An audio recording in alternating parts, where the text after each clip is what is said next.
നമുക്ക് അള്ളാഹു തന്ന ഏറ്റവും വിലപിടിപ്പുള്ള സ്വത്താണ് മക്കൾ എന്നുള്ളത്. വിവാഹിതരായിട്ട് ദീർഘകാലമായി മക്കളില്ലാത്ത ദമ്പതിമാരുടെ നൊമ്പരങ്ങൾ കേൾക്കുമ്പോൾ മനസ്സിലാകും ഈ അനുഗ്രഹത്തിൻ്റെ വലിപ്പം. എത്ര ഫണ്ട് വേണമെങ്കിലും ചെലവഴിക്കാം, ഏത് ചികിത്സാ രീതിയും പരീക്ഷിക്കാം. ഒരു കുഞ്ഞിക്കാല് കാണണമെന്ന്, ഇനിയൊരു കുട്ടി ഉണ്ടാവില്ല എന്ന് വിചാരിക്കുന്ന പ്രായത്തിലും മോഹിക്കുന്നവരായിരിക്കും ആ ദമ്പതിമാർ. പക്ഷെ ഇങ്ങനെ കുറെ മക്കൾ ഉണ്ടായി എന്നതുകൊണ്ട് അതൊരു വലിയ നിയമത്തായി കണക്കാക്കപ്പെടാൻ പറ്റില്ല. മറിച്ച് ആ മക്കൾ ബറക്കത്തുള്ള മക്കളാവണം. എന്ന് പറഞ്ഞാൽ ആഖിറത്തിൽ ഉപകാരമുള്ള മക്കളാവണം. ഭൗതികമായി നമുക്ക് കുറെ നേടിത്തരുന്ന, മാസാമാസം വിദേശ രാജ്യത്തുനിന്ന് അല്ലെങ്കിൽ അക്കൗണ്ടിലേക്ക് പണം അയച്ചുകൊണ്ടിരിക്കുന്ന മക്കളെ നല്ല മക്കൾ എന്ന് വിചാരിക്കുന്ന കാലമല്ല ശരിയായ കാലം. മറിച്ച് ആ മക്കൾ നമ്മളാകുന്ന ഉമ്മയെ ഉപ്പയെ സ്വർഗത്തിലേക്ക് നയിക്കുന്ന ഗൈഡുകളായി മാറണം. ശരിക്കും പറഞ്ഞാൽ എന്തിനാണ് ഒരു മനുഷ്യന് അള്ളാഹു മക്കളെ നൽകുന്നത്? എന്താണ് അതിൻ്റെ ഉത്തരം? അതിൻ്റെ ഉത്തരം എന്ത് എന്ന് ചോദ്യത്തിന് ഉത്തരങ്ങൾ ഉണ്ട് എന്നാണ് അതിൻ്റെ ഉത്തരം വരിക. ഉത്തരങ്ങൾ ഉണ്ട്. അതിലേറ്റവും പ്രധാനപ്പെട്ട ഉത്തരം, നമുക്ക് അള്ളാഹു മക്കളെ തന്നത് ആ മക്കൾ വഴി നമുക്ക് സ്വർഗം ലഭിക്കുക എന്ന താല്പര്യത്തിലാണ്. ഉദാഹരണം പറഞ്ഞാൽ നമുക്ക് വേഗത്തിൽ മനസ്സിലാവും. ഒരാളുടെ ഒരു കുട്ടി, അതാണാവട്ടെ പെണ്ണാവട്ടെ, ആ കുട്ടിയുടെ ഏറ്റവും ചെറിയ പ്രായത്തിൽ മരണപ്പെട്ടു. ഉദാഹരണത്തിന് വയസ്സ് 2 അല്ലെങ്കിൽ 3. ഈ കുട്ടിയെ ഈ ദമ്പതിമാർക്ക് അള്ളാഹു നൽകിയത് എന്തിനായിരിക്കും? കുട്ടി ഇല്ലാതിരിക്കുന്നതല്ലേ കുറച്ചുകൂടി ബെസ്റ്റ്. കാരണം ഈ 2ാം വയസ്സിൽ 3ാം വയസ്സിലെ മുത്ത് വർത്തമാനങ്ങൾ പറയുന്നതിനിടയിൽ മരണപ്പെട്ടാൽ ജീവിതകാലത്ത് എപ്പോഴാ ആ കുട്ടിയുടെ മുഖം നമ്മുടെ മനസ്സിൽ നിന്ന് മായുക? ആ കുട്ടിയുടെ ഫോട്ടോസ് നോക്കിയിട്ട് നിരന്തരമായി നമ്മുടെ ഹൃദയം പിടക്കൂലേ? അതിനേക്കാൾ നല്ലത് ആ കുട്ടിയെ തരാതിരിക്കുന്നതല്ലേ എന്നൊരു ലോജിക് ആലോചന വരാനുള്ള സാധ്യത ഉണ്ട്. അതിൻ്റെ ഉത്തരവാണ് പറയാൻ ശ്രമിക്കുന്നത്. ആ കുട്ടിയെ കൊണ്ടും നമുക്ക് സ്വർഗം കിട്ടണം. ആർക്ക്? പാരൻസിന്. അതുകൊണ്ടാണ് കുട്ടികൾ മരിച്ചാൽ ഒരു സ്പെഷ്യൽ ദുആ അവിടെ ഫിറ്റ് ചെയ്തിട്ടുണ്ട് ഇസ്ലാം. അല്ലാഹുമ്മ ജഅൽഹു ഫറത്വൻ ലി അബവൈഹി. ഈ കുട്ടിയെ ഉപ്പാക്കും ഉമ്മാക്കുള്ള ഒരു വിരുന്നു സ്വത്താക്കണേ എന്ന് പറഞ്ഞാൽ, ഈ കുട്ടിയുടെ വാപ്പയും ഉമ്മയും മഹ്ശറയിൽ ലാൻഡ് ചെയ്യുമ്പോൾ വെൽക്കം ബാനറുമായിട്ട് ഈ കുട്ടി സ്വർഗത്തിന്റെ മുന്നിൽ ഉണ്ടാവണം. അങ്ങനെ ഒരു കുട്ടിയാക്കണേ ഈ കുട്ടിയെ എന്നുകൂടി അവിടെ പ്രത്യേകം ദുആ ചെയ്യും. അപ്പോൾ നമ്മുടെ മക്കൾ ചെറുപ്പത്തിൽ മരിച്ചാൽ ആ കുട്ടികളുടെ ലക്ഷ്യവും ഉപ്പാക്കും ഉമ്മാക്കും സ്വർഗമാണ്. ഇനി നമ്മുടെ മക്കളാരും ചെറുപ്പത്തിൽ മരിച്ചിട്ടില്ല. നമ്മോടൊപ്പം തന്നെ അവർ ദീർഘകാലം ജീവിച്ചു. നമ്മുടെ മരണത്തിന് ശേഷമാണ് അവർ ജീവിക്കുന്നതെങ്കിലോ അതിൻ്റെ സാധ്യത എന്താണ്? ഒരു മനുഷ്യൻ മരിച്ചാൽ ഇൻകത അമലുഹു ഇല്ലാ മിൻ സലാസ്, 3 കർമ്മങ്ങളിൽ നിന്നാണ് ഇനി നമുക്ക് എന്തെങ്കിലുമൊക്കെ പ്രതീക്ഷിക്കാൻ പറ്റുക. ഒന്ന്, സദഖത്തുൻ ജാരിയ, പള്ളിക്കോ മദർസക്കൊക്കെ വെച്ചിരിക്കുന്ന ജാരിയായ സ്വതക്കകൾ ഉണ്ടാവും. അതിൽ നിന്ന് എവർലാസ്റ്റിംഗ് പ്രോഫിറ്റ്, നിരന്തരമായി കൂലി കിട്ടിക്കൊണ്ടിരിക്കും. ഇയാൾ മരിച്ചാലും ആ സ്വത്ത് മരിക്കുന്നില്ല.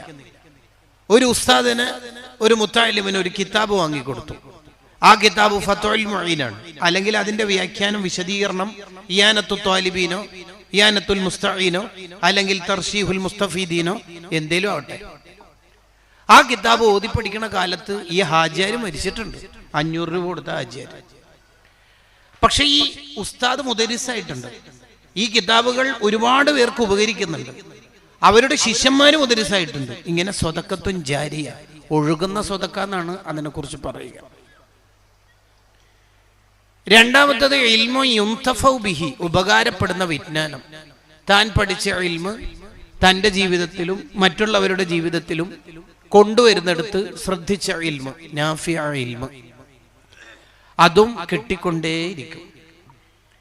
ശ്രദ്ധേയമായ ഒരു പ്രയോഗമാണ് വലതുൻ സ്വാലിഹുൻ, സ്വാലിഹീങ്ങളായ മക്കളെ ബാക്കി വെച്ചിട്ടാണ് ഒരു ഉമ്മ ഖബറിലേക്ക് പോയതെങ്കിൽ, ഉപ്പ ഖബറിലേക്ക് പോയതെങ്കിൽ യദ്ഉ ലഹു, സ്വാഭാവികമല്ലേ ആ കുട്ടി സ്വാലിഹായത് കൊണ്ട് തന്നെ ഉപ്പക്കും ഉമ്മക്കും ദുആ ചെയ്ത് ഉപ്പായുടെ ഉമ്മയുടെ ഖബർ എന്ന മണിയറയാക്കും എന്നുള്ളത്. അപ്പോൾ പിന്നെ നമ്മൾ മക്കൾ വലുതായാലും അവരെ കൊണ്ട് നമുക്ക് സ്വർഗം കിട്ടണം, ചെറുപ്പത്തിൽ പോയാലും നമുക്ക് സ്വർഗം കിട്ടണം. ഇതാണ് അടിസ്ഥാനപരമായ താല്പര്യം.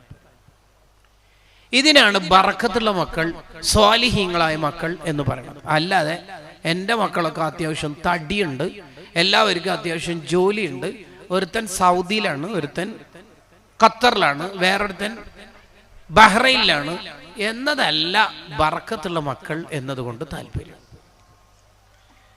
ഇതേ പ്രയോഗം തന്നെയാണ് റബ്ബന ഹബ്ലന മിൻ അസ്വാജിന വദുർരിയാതിന, എൻ്റെ ഇണയെ, എൻ്റെ ഭർത്താവിനെ, എൻ്റെ ഭാര്യയെ എനിക്ക് തരുന്ന മക്കളെ മുഴുവനും ഖുറത്തു ഐനാക്കണമെന്ന്. ഖുറത്തു ഐൻ എന്ന് പറഞ്ഞാൽ കൺകുളിർമയായ മക്കൾ. എന്താണ് കൺകുളിർമയായ മക്കളെ കൊണ്ട് താല്പര്യം? മുത്ഈന ലില്ലാഹി തആല, അല്ലാഹുവിനെ ഇബാദത്ത് ചെയ്യുന്ന മക്കൾ. നമുക്ക് പുതിയ കാലത്തെ ഉദാഹരണം വെച്ചുകൊണ്ട് അതിനൊരു ചിത്രം വരക്കാം. 4:30 തഹജ്ജുദിന് ഉണരുന്ന ഉമ്മ, 4:30 തഹജ്ജുദിന് ഉണരുന്ന ഉമ്മ. ലേറ്റ് ആയല്ലോ, സുബ്ഹിന് ബാങ്കിന് ഇനി ആകെ അരമണിക്കൂറേ ഉള്ളൂ, തഹജ്ജുദ് നിസ്കാരത്തിന് സമയം കുറവാണല്ലോ, ശേഷമുള്ള ഔറാദുകളൊക്കെ ചൊല്ലിത്തീർക്കാൻ കഴിയുമോ ഇല്ലയോ എന്ന ആശങ്കയിൽ ബാത്റൂമിലേക്ക് പോയി വേഗം ഒളു എടുക്കാനുള്ള തത്രപ്പാടിലാണ് പ്രായം ആയിക്കൊണ്ടിരിക്കുന്ന ഉമ്മ. ആ ഉമ്മയുടെ ഏറ്റവും ഇളയ മോൾ കിടക്കുന്ന റൂമിൽ ചെറിയൊരു അരണ്ട വെളിച്ചം നോക്കുന്ന സമയത്ത് +2 പഠിക്കുന്ന ഫാത്തിമ മോള് വളരെ നേരത്തെ ഉണർന്നിട്ട്, ഉമ്മയുടെ ഒരു ഗസ്സിങ്ങില് 3:30 ഉണർന്നിട്ട് ഖുർആൻ ഓതുന്നു, തഹജ്ജുദ് നിസ്കരിക്കുന്നു, ഇബാദത്തുകളിൽ എൻഗേജ് ആവും. അപ്പോൾ ഈ പ്രായമുള്ള ഉമ്മാക്ക് കിട്ടുന്ന കുളിർമക്കാണ് കൺകുളിർമ എന്ന് പറയുന്നത്. ഇനി അതേ ഒരു സിറ്റുവേഷനുള്ള അതിന്റെ ഉൾട്ടയായ ഒരു ഉദാഹരണം, 4:30 ഉണർന്നിരിക്കുന്ന ഉപ്പ തഹജ്ജുദ് നിസ്കാരത്തിന് പോയിക്കൊണ്ടിരിക്കുമ്പോഴാണ് അവരുടെ മകൻ ഉറങ്ങുന്ന റൂമിൽ ചെറിയൊരു ലൈറ്റ് കാണുന്നു. നോക്കുമ്പോൾ വേറൊന്നുമല്ല, ഫോൺ നോക്കിക്കൊണ്ടിരിക്കെ മോൻ ഉറങ്ങിയതാണ്. ചാർജ് ഇപ്പോൾ ഉള്ളത്, ബാറ്ററി ഇപ്പോൾ ഉള്ളത് 8%. ദീർഘമായ മണിക്കൂറുകളോളം ഫിലിമിൽ, സിനിമയിൽ, റീൽസിൽ, ഇൻസ്റ്റയിൽ എൻഗേജ് ആയതിന്റെ ചിത്രം. ഏതാണ് കൺകുളിർമ എന്ന് ഒരാളുടെയും വിശദീകരണം ഇല്ലാതെ തന്നെ ബോധ്യപ്പെടുന്ന ഉദാഹരണമാണ് ഞാൻ നിങ്ങളുടെ മുന്നിൽ വരച്ചു വെച്ചിരിക്കുന്നത്. ഖുറത്തു ഐനായ മക്കളെ നമുക്ക് കിട്ടണം. അതിനെന്താണ് ചെയ്യേണ്ടത്? പുതിയ കാലത്ത് ഏറ്റവും വലിയ റെലവൻ്റ് ആയിട്ട് നിൽക്കുന്ന ടോപ്പിക് എന്താന്ന് വെച്ചാൽ, കുട്ടികളെ കുറ്റവാളികൾ എന്ന് വിളിക്കണോ വേണ്ടിയോ എന്നുള്ളതാണ് പുതിയ കാലത്ത് ഏറ്റവും ഖിലാഫ് ഇമാമിങ്ങൾക്കിടയിൽ ഉള്ളത്. കുട്ടികളെ കുറ്റവാളികൾ എന്ന് വിളിക്കണോ വേണ്ടി? പ്രശ്നം പാരന്റ്സിൻ്റെതാണോ കുട്ടികളുടേതാണോ? നമ്മൾ കുട്ടികളെ കുറ്റപ്പെടുത്താനിരിക്കുന്ന സമയത്ത് ഈ ഉറൂസ് കമ്മിറ്റിയുടേത് തന്നെ വോളണ്ടിയേഴ്സ് ആയ ഏറെക്കുറെ കുട്ടികളും ചെറുപ്പക്കാരാണ്. കാറിൽ നിന്ന് ഇറങ്ങുമ്പോൾ വരുന്നത് ചെറുപ്പക്കാരാണ്. ഈ പരിപാടിയുടെ ഏറെക്കുറെ പിക്ചറുകളും ക്യാച്ച് ചെയ്യാനുള്ള ക്യാമറയുമായിട്ടും മൊബൈലുമായിട്ടൊക്കെ നിൽക്കുന്നത് കുട്ടികൾ തന്നെയാണ്. ഈ പരിപാടി കഴിഞ്ഞിട്ട് എല്ലാ പ്രായമുള്ള മനുഷ്യന്മാർ പിരിഞ്ഞു പോയാലും കസേര എടുത്തു നോക്കുന്നത് കുട്ടികൾ തന്നെയാണ്. ചോറ് വിതരണ സമയത്ത് സജീവമായിട്ട് അവർ കഴിക്കാതെ വിതരണത്തിന് നേതൃത്വം നൽകുന്നത് കുട്ടികൾ തന്നെയാണ്. പ്രായമുള്ള ഒരു മനുഷ്യൻ മരിച്ചാൽ ഖബർ ഒഴിക്കുന്നത് കുട്ടികളാണ്. PPT കിറ്റ് ഇട്ടിട്ട് സേവനത്തിന് ഇറങ്ങിയത് കൊറോണ കാലത്ത് അവർ തന്നെയാണ്. നിപ്പ കാലത്ത് സേവനത്തിന് ഇറങ്ങിയത് അവർ തന്നെയാണ്. പ്രളയം വന്ന കാലത്തും വയനാട്ടിലും ദുരന്ത ഭൂമിയിലും ചാരിറ്റി നടത്തുന്നത് അവർ തന്നെയാണ്. പക്ഷെ അവർ വീണ്ടും വീണ്ടും കേട്ടുകൊണ്ടിരിക്കുന്നു ഇപ്പോഴത്തെ തലമുറ ഒരിക്കലും നന്നാവില്ല എന്ന്. അപ്പൊ എവിടെയാണ് പ്രശ്നം? പ്രശ്നം എവിടെയായിരിക്കും?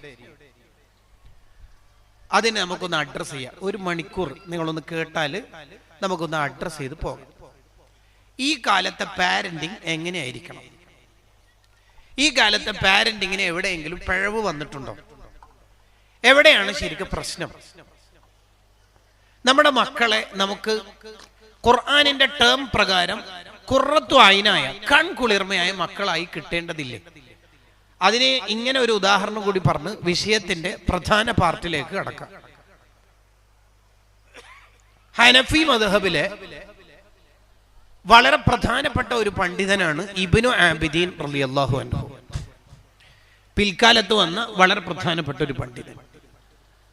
ആ കാലത്തെ പലരിലും ഇല്ലാത്ത കിതാബുകൾ മഹാന്റെ കൈവശം ഉണ്ടായപ്പോൾ സഹപാഠികൾ, ക്ലാസ്മേറ്റ്സ് ഒക്കെ അത്ഭുതത്തോട് ചോദിക്കും, എവിടെ നിന്നാണ് ഇത്രയും കിതാബ് ജംഅ് ചെയ്തത് എന്ന് പറഞ്ഞാൽ കലക്ട് ചെയ്തത്?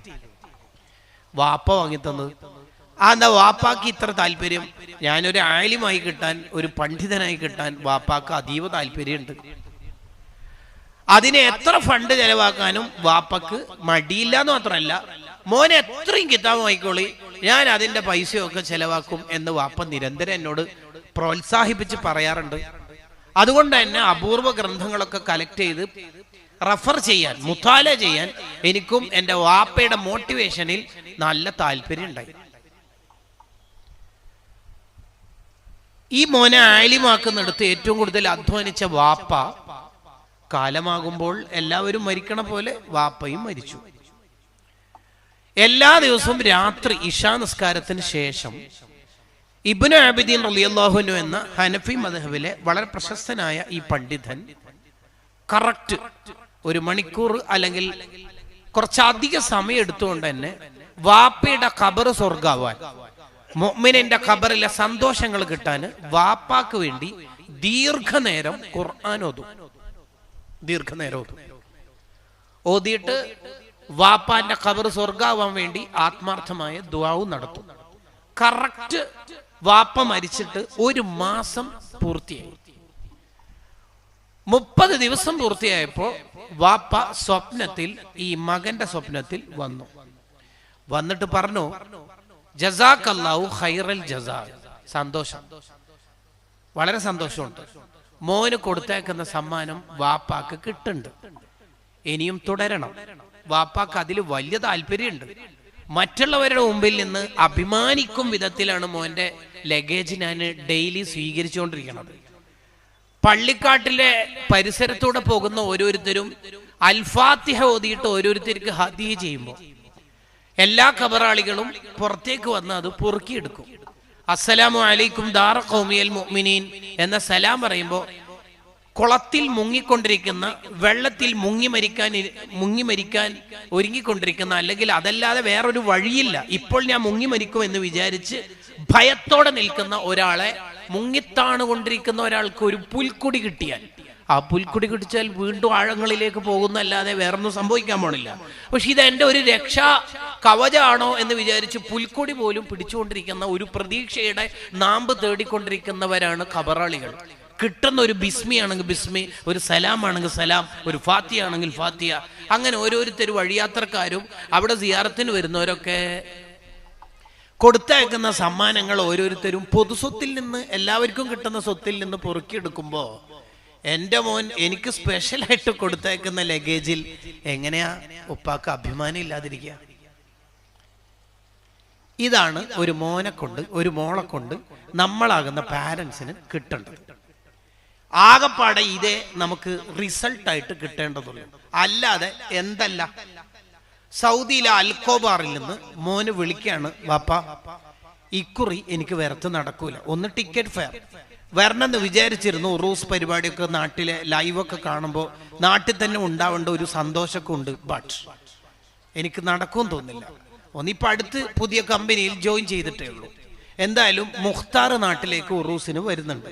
ഒരു ചെറിയ ലഗേജ് ഓൻ്റെ കയ്യിലുണ്ട്. ഓനിക്ക് തന്നെ അത്യാവശ്യം എടുക്കാനുള്ളത് കൊണ്ട് നമ്മുടെ ഒരു ആത്മബന്ധത്തിൻ്റെ കണക്കുകൊണ്ട് ചെറുതൊന്ന് കൊടുത്തയച്ചിട്ടുണ്ട്. സർപ്രൈസ്.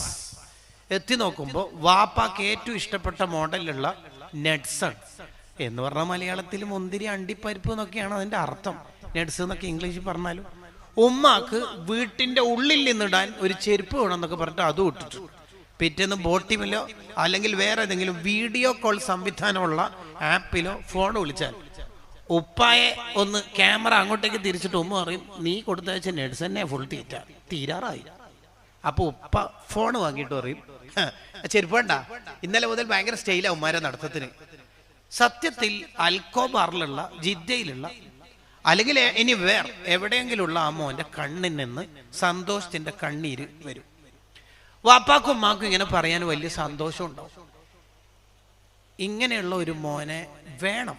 നട്സൊക്കെ കൊടുത്തേച്ചോട്ടെ, അതിലൊന്നും തെറ്റില്ല. പക്ഷെ അത് ദുനിയാവിലെ നട്സിൽ ഒതുങ്ങരുത്. ഇത് മാത്രം പോരാ. നമുക്ക് മക്കളെ കൊണ്ട് ഗൾഫിൽ നിന്ന് എന്തെങ്കിലും കൊടുത്തുവിടുക, അല്ലെങ്കിൽ ഇടയ്ക്കിടെ അക്കൗണ്ടിൽ ക്യാഷ് അയക്കുക. ഇതല്ല ഏറ്റവും അൾട്ടിമേറ്റ് ഗോൾ എന്ന് പറയുന്നത്. മറിച്ച് അസാദത്തുൽ അബദിയ, ശാശ്വതമായ വിജയം കിട്ടേണ്ട പരലോക ജീവിതത്തിന്റെ സന്തോഷത്തിന് എൻ്റെ മക്കൾ എനിക്ക് എന്ത് തരുന്നു എന്നുള്ളതായിരിക്കണം നമ്മുടെ ആത്യന്തികമായ ലക്ഷ്യം ഉണ്ടാവേണ്ടത്. അപ്പോൾ പിന്നെ ഒരു മോനെ ആലിമാക്കണോ മുത്താലിമാക്കണോ എന്ന് ഹാജിയാർക്ക് വളരെ പ്രത്യേകം ആവശ്യം ഇല്ല. മുത്താലിമീങ്ങൾക്ക് ഫുഡ് കൊടുക്കൽ നല്ല കാര്യമാണ്. അവർ നമ്മുടെ വീട്ടിൽ നിന്ന് ഭക്ഷണം കഴിക്കുന്നത് വലിയ കാര്യമാണ്. ഏതെങ്കിലും സ്വന്തം ഒരു മോനെ ഇതേപോലെ ആലിമാക്കണം എന്ന് ചിന്തിക്കുന്നതിനേക്കാൾ വലുതല്ല അത് എന്നതുകൂടി നമ്മുടെ ശ്രദ്ധയിൽ ഉണ്ടാവണം. എന്താണ് നമ്മളെ മക്കളെ ദീൻ പഠിപ്പിച്ചാൽ? ഒരാലിമായ മോൻ സ്വർഗത്തിലേക്ക് കൈപിടിച്ച് എത്തിക്കണ പോലെ വേറെ ആർക്കെങ്കിലും ലോകത്ത് നമ്മുടെ കൈപിടിച്ച് സ്വർഗത്തിലേക്ക് എത്തിക്കാൻ പറ്റുമോ? ഒരു രാജാവിന് പറ്റുമോ? ഒരു പൊളിറ്റീഷ്യന് പറ്റുമോ? വേറെ ഏതെങ്കിലും ഭൗതികമായ കഴിവുള്ള ഒരാൾക്ക് പറ്റുമോ? ഇല്ല. എന്താണ് നമ്മുടെ ഒരു മോൻ?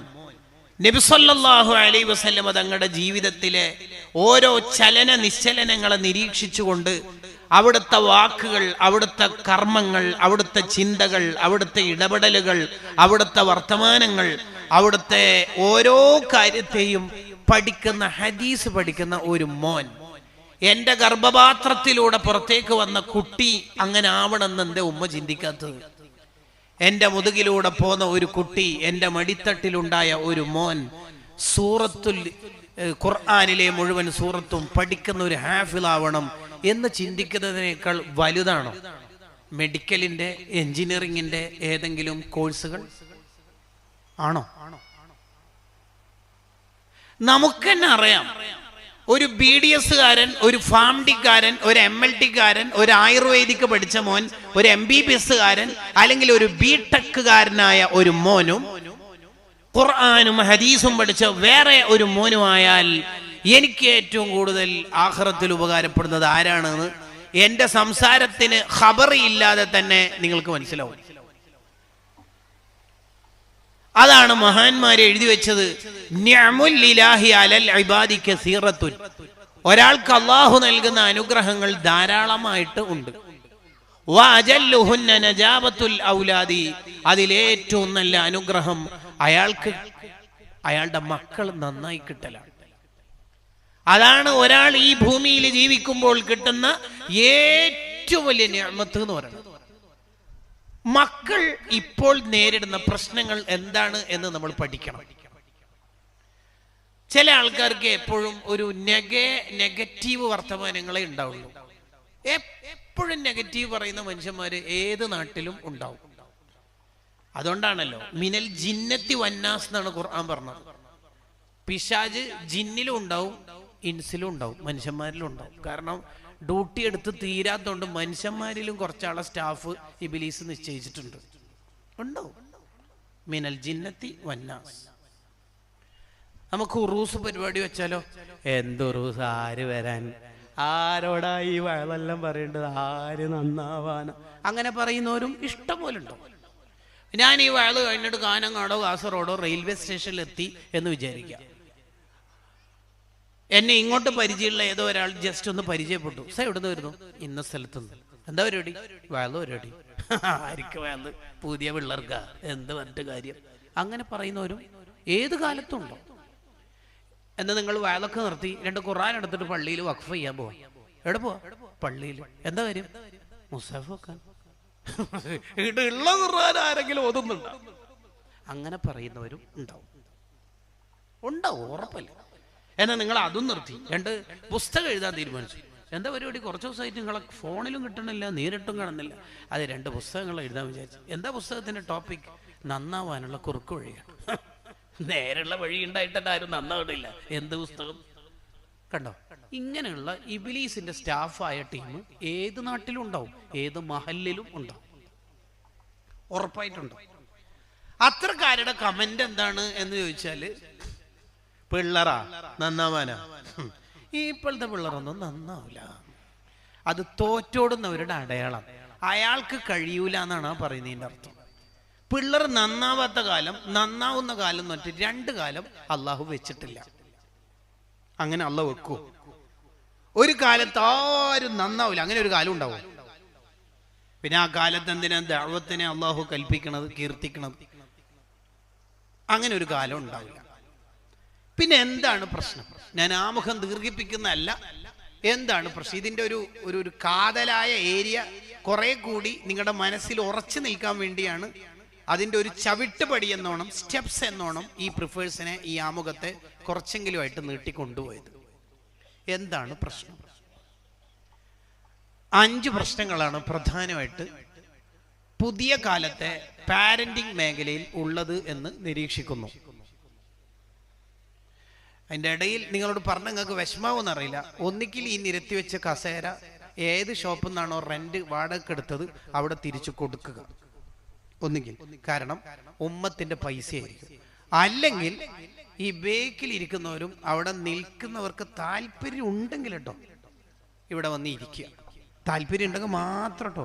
എനിക്ക് ഒരു താല്പര്യം ഇല്ല എന്ന് വിചാരിച്ച് പെട്ടെന്ന് പോകാൻ, അല്ലെങ്കിൽ ചില കുട്ടികൾക്ക് അങ്ങനെ ഉണ്ടാവും.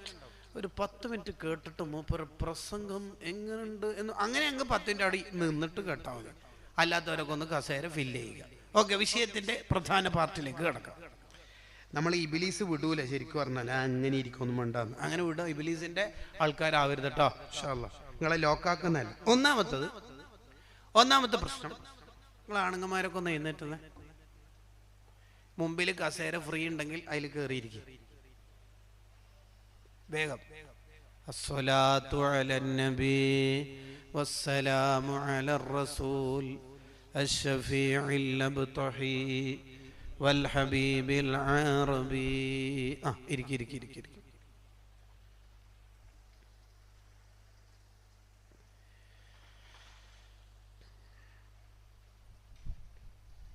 പുതിയ കാലം എന്താണ്, കുട്ടികൾ ഉപയോഗിക്കുന്ന ടേം എന്താണ് എന്നുള്ളത് നമ്മൾ പഠിക്കണം. പഴയ വർത്തമാനങ്ങൾ കുട്ടികൾക്ക് അത്ര കണ്ട് ഇഷ്ടമല്ലാത്ത കാലത്ത് നമ്മൾ ജീവിക്കണം.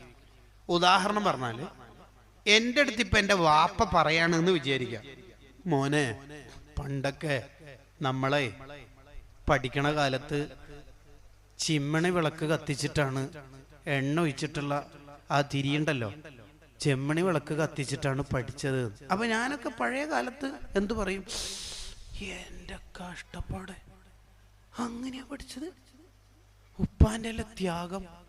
ഞാനൊക്കെ SLC പഠിക്കണ കാലത്ത് അങ്ങനത്തെ ഒരു വർത്താനം എൻ്റെ പാരന്റിന്റെ ഭാഗത്തുനിന്ന് കേട്ടാൽ അങ്ങനെ ഒന്ന് നെടുവീർപ്പിടും.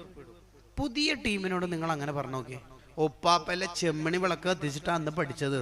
കുട്ടി ചോദിക്കും, അന്ന് CFL ഉണ്ടായിരുന്നോ കത്തിക്കാൻ? ഇല്ല. പിന്നെ ചെമ്മണി വിളക്കല്ലാണ്ട് വേറെ കത്തിക്കണ്ടേ? ആ കുട്ടി പറഞ്ഞതിൽ തെറ്റുണ്ടോ ശരിയുണ്ടോ എന്നുള്ള വ്യാഖ്യാനങ്ങളിലേക്കല്ല ഞാൻ പോണത്. കാലത്തിനനുസരിച്ച് ദഅവത്തിന്റെ ടൂളുകളിൽ മാറ്റം ഉണ്ടാവണം. നിങ്ങൾ നോക്കൂ, മൂസാ നബി അലൈഹിസ്സലാത്തു വസ്സലാമിന്റെ കാലം.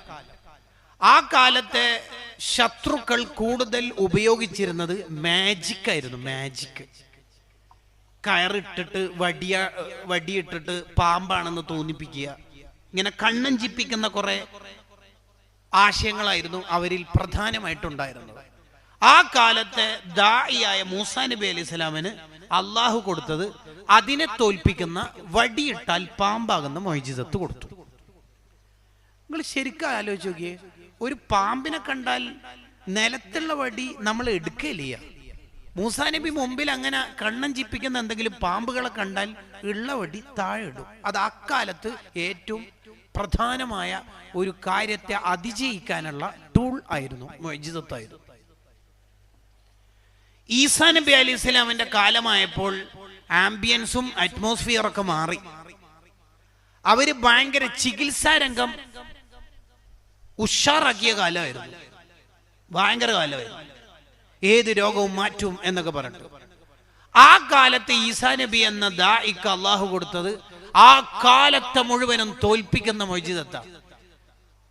ഈ വിശഗ്വരന്മാരായ ഡോക്ടേഴ്സ്, മെഡിക്കൽ രംഗത്തുള്ളവർ ഇത് മാറാത്ത രോഗമാണെന്ന് വിലയിരുത്തിയ വെള്ളപ്പാണ്ടിനെയും കുഷ്ഠത്തെയും മാറ്റുന്ന കഴിവ് അള്ളാഹു കൊടുത്തു. തീർത്തിട്ടില്ല.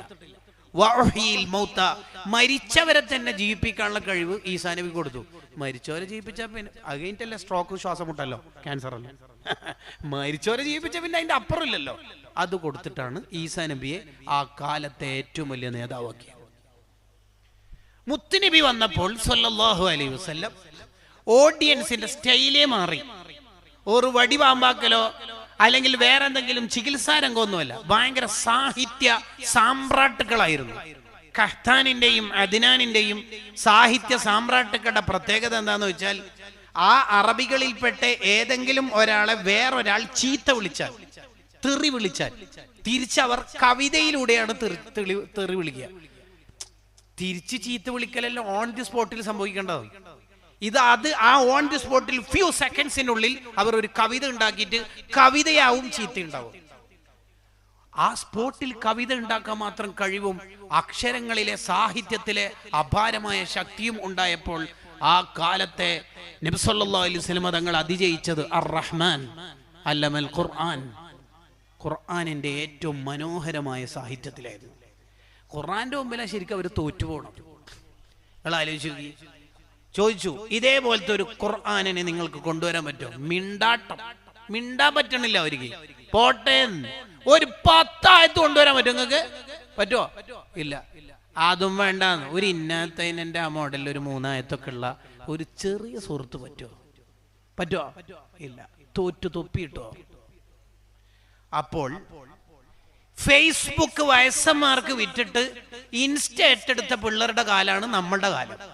ഈ കാലത്ത് ദാഇമാരായ ഉപ്പാന്റെ ഉമ്മാന്റെ കയ്യിൽ എന്ത് ടൂളാണ് ഉണ്ടാവേണ്ടത്? അതാണ് ഇന്നത്തെ വഅലിന്റെ ടോപ്പിക്. പഴയ അടവ് നയം ഇനിയുള്ള കാലത്ത് ഓഡിയൻസിന്റെ മുന്നിൽ നടക്കൂല. നമ്മൾ പറയുമ്പോൾ തന്നെ അവര് ചെവി ബഡിട്ടിട്ട് ഇങ്ങനെ എന്തായാലും പറഞ്ഞോ എന്ന അർത്ഥത്തിലായിരിക്കും അവർ വിലയിരുത്തുക. അതിന് നമ്മൾക്ക് എങ്ങനെ അതിജയിക്കാം? എങ്ങനെയാണ് അതിനെ അതിജയിക്കാൻ പറ്റുക? പുതിയ കാലത്ത് കുട്ടികളുടെ ടേം, അവരുടെ ഇസ്തിലാഹാത്ത്, അവരുടെ പ്രയോഗങ്ങൾ തന്നെ നമുക്ക് അറിയില്ല. അതാണ് നമ്മുടെ ഒന്നാമത്തെ പ്രശ്നം. കുറ്റാന്വേഷണം നടത്തിക്കൊണ്ടിരിക്കുന്ന ഒരു ഉദ്യോഗസ്ഥൻ അദ്ദേഹത്തിന്റെ ഏറ്റവും ചെറിയ മകനെ ഉപയോഗിച്ചുകൊണ്ടാണ് കുറ്റം തെളിയിക്കുന്നത്. കാരണം കുറ്റവാളികളായ ആൾക്കാർ ഇൻസ്റ്റയിലും മറ്റൊക്കെ ഉപയോഗിച്ചിരുന്ന ഇമോജിയുടെ ഐക്കണിന്റെ അർത്ഥം തന്ത വൈബുള്ള മുതിർന്ന ആൾക്കാർക്ക് മനസ്സിലാവില്ല. ആ ചിഹ്നത്തിന്റെ അർത്ഥം എന്താണ്? ആ ചിഹ്നത്തിന്റെ താല്പര്യം എന്താണ്? കുട്ടികൾക്ക് തമ്മിൽ അറിയുന്ന വർത്തമാനങ്ങൾ മുതിർന്നവർക്ക് അറിയില്ല. പഴയ കാലത്ത് ഉപ്പാക്കും ഉമ്മാക്കും നല്ല വില ഉണ്ടായിരുന്നത് ഉപ്പാക്കും ഉമ്മാക്കും എനിക്കറിയാത്ത കുറെ അനുഭവ സമ്പത്തും വിവരങ്ങളും ഉണ്ട് എന്ന് കുട്ടിക്കറിയാം. അതേ സമയത്ത് ഔട്ട്ഡേറ്റഡ് ആയ ഒരു പാരന്റ് അപ്ഡേറ്റഡ് ആയ ഒരു കുട്ടിയെ വളർത്തുമ്പോൾ കുട്ടിയാണ് ആദ്യം പറയണത്, സിംബാബ്വേയിലെ ഹരാരയിൽ ഇന്നലെ ഫ്ലഡ് നടന്നിട്ട് 14 ആൾ മരിച്ചു, പിന്നെ Rio de Janeiro from Brazil, അവിടെ എന്തോ ഒരു ഭൂകമ്പം മറ്റോ നടന്നിട്ട് എന്തോ പറയുന്നത് കേട്ടിട്ടുണ്ട്.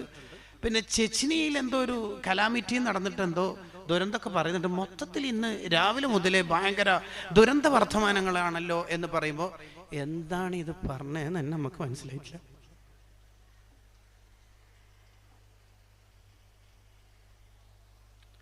അപ്പോൾ നമ്മൾ കുറച്ച് പഠിക്കണം.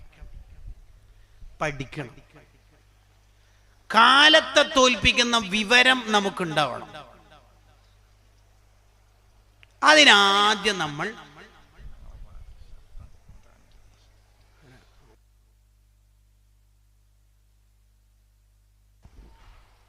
കുറച്ചുകൂടി മെയ്ക്ക് അടുത്ത് വെക്കാൻ പറഞ്ഞ കേട്ടോ. നിങ്ങളെ കുറിച്ച് ഒന്നും പറഞ്ഞിട്ടില്ല. ഇനിയിപ്പോൾ ഒരു 2 മിനിറ്റ് ഇങ്ങോട്ടൊക്കെ ആലോചന എന്തായിരിക്കും ഉസ്താദ് പറഞ്ഞിട്ടുണ്ടായാലും മറ്റേതും കൂടി പറയും. അതൊന്നും പറഞ്ഞിട്ടില്ല. അങ്ങനെ ആര് പറയാൻ പറഞ്ഞാലും ഞാൻ പറയാനും പോകുന്നില്ലെങ്കിൽ അതും പേടിക്കണ്ട. വെറുതെ ആ 1 മിനിറ്റ് കളയണ്ടെന്ന് വിചാരിച്ചിട്ടോ. അപ്പൊ പറഞ്ഞു വന്നത്, നമുക്ക് നല്ല വിവരം ഉണ്ടാവണം. കുട്ടികൾ ഉപയോഗിക്കുന്ന ടേം പലതും ഇപ്പോൾ ഈ ഒരു ആത്മീയ മജ്‌ലിസിൽ ചില ടേം യൂസ് ചെയ്യുന്നതിന് തന്നെ പരിമിതിയുണ്ട്. ആ ടേമുകൾ നമുക്ക് കുറച്ചെങ്കിലും പിടുത്തുണ്ടാവണം. ബക്കറ്റ് വരുന്നുണ്ട്. മോന് വരും, ഇങ്ങോട്ട് വരും, ആദ്യം വരും. നിങ്ങളൊക്കെ കഴിയുന്ന വിധത്തിൽ നല്ല സംഭാവന കൊടുക്കണം. നമ്മളൊക്കെ മക്കൾ നന്നാവുക എന്ന നല്ല നിയത്തിൽ കൊടുത്താൽ മതി. ബിസ്മില്ലാഹിർ റഹ്മാനിർ റഹീം. അല്ലാഹു ഈ മോനിക്ക് ബർക്കത്ത് ചെയ്യട്ടെ. എല്ലാവർക്കും ആമീൻ പറയാൻ തൗഫീഖ് ചെയ്യട്ടെ. ആ കുട്ടി നന്നായാലും നിങ്ങൾക്ക് എന്താ പ്രശ്നം? അസൂയ ഉണ്ടല്ലോ കുറച്ചൊക്കെ.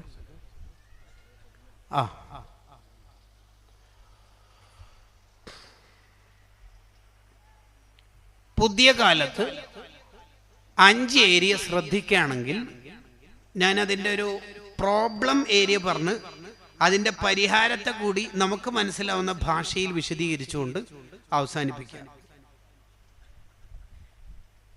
1, cultural conflicts and moral confusion. ഇപ്പോഴത്തെ പാരന്റിങ്ങിൽ വരുന്ന ഒരു വലിയ പ്രശ്നമാണത്. കുട്ടികൾക്ക് എന്താണ് ഞാൻ അനുകരിക്കേണ്ടത് എന്ന് മനസ്സിലാവാത്ത ഒരു കാലത്താണ് ജീവിക്കുന്നത്. അങ്ങനെ പറഞ്ഞാൽ എന്താണ് cultural conflicts and moral confusion? കുട്ടി ചിന്തിക്കാണ്, ഞാൻ ആരെയാണ് ഫോളോ ചെയ്യേണ്ടത്? മദ്രസയിൽ നിന്ന് ഉസ്താദ് പറയുന്നു മുടി നീട്ടി വളർത്തരുത്, തലമുടി എല്ലായിടത്തും ഒരേപോലെ മുറിക്കണം എന്ന് മദ്രസയിൽ നിന്ന് ഒരു കുട്ടി പഠിക്കും. പഠിച്ച ഉടനെ ഈ കുട്ടിനെ മദ്രസയിലേക്ക് കൂട്ടാൻ വരുന്ന ജ്യേഷ്ഠൻ തലമുടി ഒരുമാതിരി കോലത്തിലാണ്. ഈ കുട്ടി എന്ത് ചെയ്യണം? ഈ കുട്ടി കോൺഫ്ലിക്റ്റ് ആണ് and confusion. What I can do? ഉസ്താദിനെ നോക്കുമ്പോൾ എനിക്ക് തലമുടിയൊക്കെ ശരിയാവണ്ണം മുറിക്കണം എന്ന് തോന്നുന്നു. ഇക്കാക്കെ ഇച്ചയെ നോക്കുന്ന സമയത്ത് ഉൾട്ട മനസ്സിലാവുന്നു. ഞാൻ എന്തു ചെയ്യണം? ഇനി നിങ്ങൾ പറയും, ഇത് കുട്ടീന്റെ പ്രശ്നമാണോ? ശരിക്കും പറയൂ. ഫാത്തിമാനോട് 8ാം തരത്തിലെത്തിയ 9ാം ക്ലാസ്സിലെത്തിയ കുട്ടിനോട് പറയാണ് മുഖമൊക്കെ മറക്കണം മോളെ, കയ്യുറയും കാലറൊക്കെ ധരിക്കണം എന്നുള്ളത് ഒരു ഉസ്താദിന്റെ ഭാര്യന്റെ നിയമമൊന്നുമല്ല, മുസ്ലിം സ്ത്രീയുടെ നിയമമാണ്. ഫാത്തിമ ബീവി വഫാത്തായിട്ട്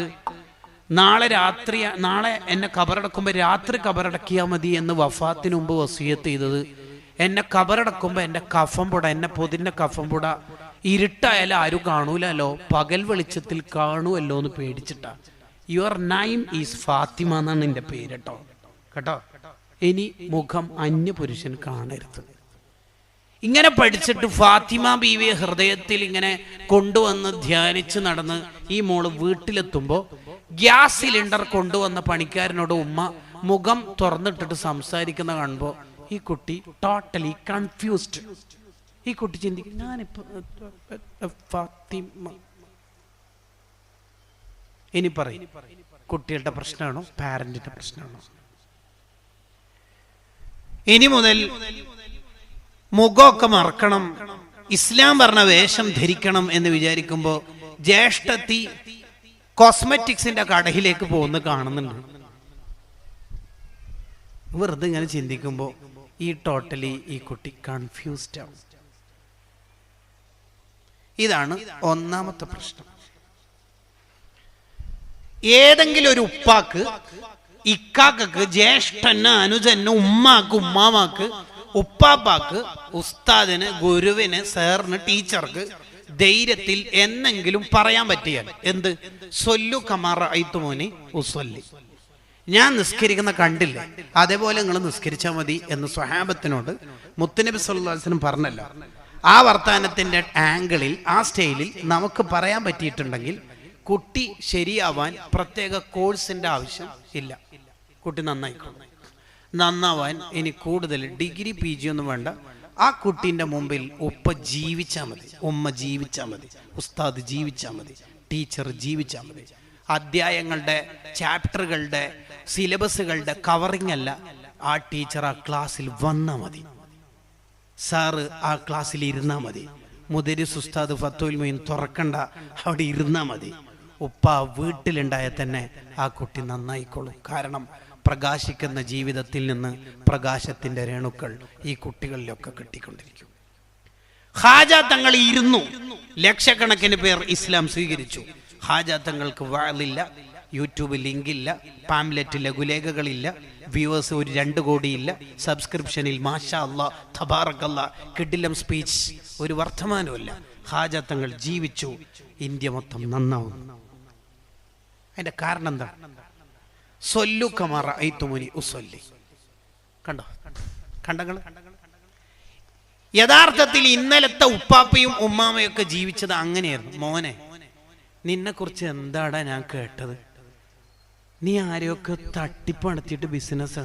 ഉപ്പ ബഹ്റൈനില്, ചെന്നൈയില്, നാട്ടില് 50 കൊല്ലം ബിസിനസ് നടത്തി. 50 കൊല്ലം ഒരു നയാ പൈസ ഇന്ന് വരെ എൻ്റെ മക്കളെ പോറ്റുന്ന നയാ പൈസ ഒരു ഹറാമ് പോയിട്ട് ശുഭത്ത് വരെ ഇല്ല ഇന്ന് വരെ. ഈ വാപ്പ നിന്നെ കുറിച്ച് ഇത് കേൾക്കേണ്ടി വന്നല്ലോ. ആ വർത്തമാനം ഉപ്പാക്കുണ്ടായിരുന്നു. അത് ധൈര്യത്തിൽ തിരിച്ചു കൊടുത്താൻ ഉപ്പാക്ക് ശക്തി ഉണ്ടായിരുന്നു. കണ്ടോ, ഇമാം റംലി റളിയല്ലാഹു അൻഹു, വാലിദുർ റംലി വഫാത്തായപ്പോ മകൻ ഇമാം റംലി റളിയല്ലാഹു അൻഹു പറയുന്നുണ്ട്, ഖദ് മാത അബി, എൻ്റെ വാപ്പ മരണപ്പെട്ടിട്ടുണ്ട്, നിങ്ങളൊക്കെ ഒന്ന് ജനാസ സംസ്കാരത്തിന് വരണം, എൻ്റെ വാപ്പാനെ ജസ്റ്റ് ഒന്ന് ഞാൻ ഇൻട്രൊഡ്യൂസ് ചെയ്തു തരാം, പരിചയപ്പെടുത്തി തരാം.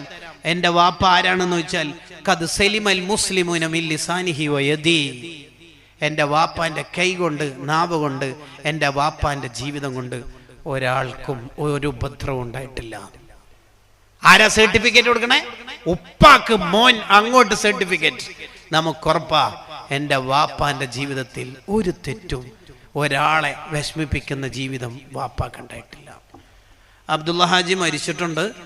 സാമ്പത്തികമായിട്ട് വല്ലതും ഉണ്ടെങ്കിൽ മൂത്ത മോൻ മാറൂഫുമായി ബന്ധപ്പെട്ടാൽ മതി എന്ന ഡയലോഗ് പറയുമ്പോൾ മയ്യത്ത് സ്കാരത്തിന്റെ ലാസ്റ്റ് സഫ് എന്ന് പിള്ളേർ പറയുന്നുണ്ടാവും, അബ്ദുള്ള ഹാജിയൊക്കെ അടുക്കട്ടെ, മാറൂഫ് തരാനുള്ള എന്നെ കുറെ കിട്ടാനുണ്ട്, അതെന്നെ തന്നാ മതി.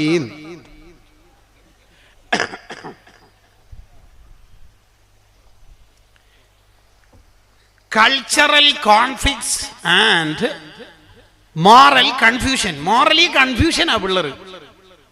ഉപ്പ എപ്പോഴും നിസ്കാരം കഴിഞ്ഞ ഉടനെ ഫോൺ എടുക്കുന്ന കാണുന്നുണ്ടല്ലോ, നിസ്കാരം കഴിഞ്ഞിട്ട് ദിക്റല്ലോ എന്നെല്ലാം പറയണ്ടല്ലോ. സത്യം പറഞ്ഞാൽ ഞാൻ അധികം റൂമിലേക്ക് വരുമ്പോൾ എൻ്റെ ചെറുപ്പക്കാരനായ വാപ്പത്തിനാ ഫോൺ മിനിമൈസ് ചെയ്യണത്. ഫോൺ എന്തിനാ ഓഫാക്കണത്?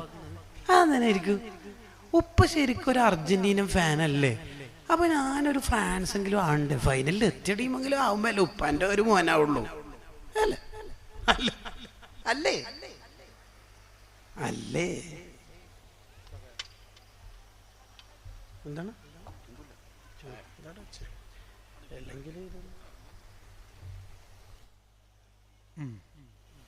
ഈ ചീരണിയൊക്കെ തന്നവർക്ക് അള്ളാഹു ബർക്കത്ത് ചെയ്യട്ടെ, സ്വർഗത്തിൽ അള്ളാഹു ഭക്ഷണം നൽകുമാറാവട്ടെ, ഈ വിതരണം ചെയ്യുന്ന കുട്ടികൾക്കൊക്കെ അള്ളാഹു ബർക്കത്ത് ചെയ്യട്ടെ.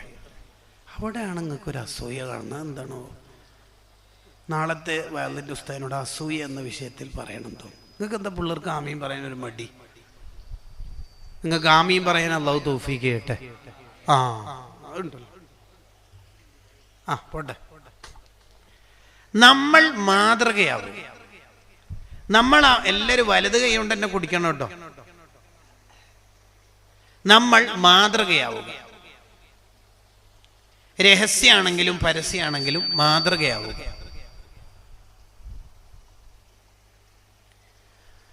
അബൂ യസീദുൽ ബിസ്താമി റളിയല്ലാഹു അൻഹു എന്ന സൂഫി വര്യൻ വളരെ ചെറിയ പ്രായത്തിലെ തഹജ്ജുദ് നിസ്കാരം പോലുള്ള പ്രധാനപ്പെട്ട ഇബാദത്തുകൾ കൊണ്ടുവന്നിട്ടുണ്ട്. വയസ്സ് 10 പോലും എത്തിയിട്ടില്ല. എങ്ങനെയാണ് തഹജ്ജുദ് ആരംഭിക്കുന്നത്? അതിന്റെ പശ്ചാത്തലം, വാപ്പാനെ എപ്പോഴും ഈ മോനെ ഉറക്കത്ത് ഞെട്ടുമ്പോ ഒക്കെ ഇങ്ങനെ നിസ്കരിക്കുന്നത് കാണുന്നുണ്ട്. വാപ്പാന്റെ അടുത്ത് ചോദിച്ചു, വാപ്പ എന്താ ഈ പാതിരാക്കൊക്കെ എണീറ്റ് നിസ്കരിക്കണത് തഹജ്ജുദ്? വാപ്പച്ചി എന്നെ സുബിക്കല്ലേ വിളിക്കണല്ലോ, വാപ്പാക്ക് 2 എണ്ണം, തഹജ്ജുദും സുബിയും, എനിക്കാകെ സുബിയല്ലേ ഉള്ളൂ. അപ്പൊ ഈ കുട്ടിക്ക് എന്താ ഉത്തരം കൊടുക്കുക? വാപ്പ പറഞ്ഞു, മോനെ സുബിക്ക് വിളിക്കണില്ല, പോരെ. വാപ്പാക്ക് സുബിയുണ്ട് തഹജ്ജുദും ഉണ്ട് എന്ന് പറഞ്ഞാൽ ഈ കുട്ടികൾക്ക് അങ്ങനത്തെ ഒരു വർത്താനം ഉണ്ടാവും. ഈ കാക്കക്ക് 2 ചോക്ലേറ്റ്, എനിക്ക് അങ്ങനെ ഉണ്ടാവുമല്ലോ, സ്വാഭാവികല്ലേ. വാപ്പ പറഞ്ഞു, മോനെ വാപ്പാക്ക് നരകമൊക്കെ പേടിയാ, അപ്പൊ തഹജ്ജുദ് നിസ്കരിച്ചാൽ നരകത്തിൽ പോവാതിരിക്കാനുള്ള പണിയാ. നരകം എന്ന് പറഞ്ഞാൽ എന്താ വാപ്പ? അത് ഭയങ്കര തീക്കുണ്ടാരാണ്, അതില് വലിയോരെ മാത്രമേ ഇടുള്ളൂ, പിന്നെ ചെറിയ പിള്ളേർ അള്ളാഹു നരകത്തിലിടും. എന്താണ് പറയണത്? അപ്പൊ ഉമ്മ എല്ലാം അടുപ്പില് തീ കത്തിക്കുമ്പോ വലിയ വിറക് വെക്കുന്നതിന്റെ ഗ്യാപ്പിൽ ചെറുതും വെക്കുന്ന ഉണ്ടല്ലേ. നാളെ മുതൽ മോനെ വിളിക്കാം. അങ്ങനെ ആ മോന് തഹജ്ജുദ് ആരംഭിച്ചത്. ഇത് കുട്ടി ഉറക്കത്ത് എണീക്കുമ്പം ചെവിയിൽ ഉപ്പാന്റെ ബ്ലൂടൂത്ത് ഹെഡ്സെറ്റ്, മോന് മദ്രസയിലേക്ക് പോകുമ്പം ഉപ്പ ഫോണില്, വരുമ്പോഴും ഫോണില്. ഇനി ഈ കുട്ടിക്ക് എന്ത് തർബിയത്താ നമ്മൾ കൊടുക്കാൻ ഉദ്ദേശിക്കണത്? എന്താ അതിന്റെ താല്പര്യം? എന്നെ കണ്ട് മോൻ ജീവിച്ചോളി, നിനക്ക് വിജയിക്കാൻ പറ്റും എന്ന് ധൈര്യത്തിൽ ജീവിക്കാൻ ഒരു വാപ്പക്കുമ്മക്ക് പറ്റിയിട്ടുണ്ടെങ്കിൽ ഒരു ഇൻസ്റ്റാ കാലത്തും നമ്മുടെ ദഅവത്ത് നടക്കാതെ പോകില്ല, ഉറപ്പാ. ഇസ്ലാം എന്നും നന്മകൾ പകർന്നു കൊടുത്തത് ഒന്നിച്ച് ജീവിച്ചിട്ട് കാണിച്ചു കൊടുത്ത നന്മകളാണ്. അതാണ് കാര്യം. സഹ്ൽ ബിൻ അബ്ദുല്ലാഹി തുസ്തരി റളിയല്ലാഹു അൻഹു എങ്ങനെയാ തഹജ്ജുദ് ആരംഭിച്ചെന്ന് അറിയാം?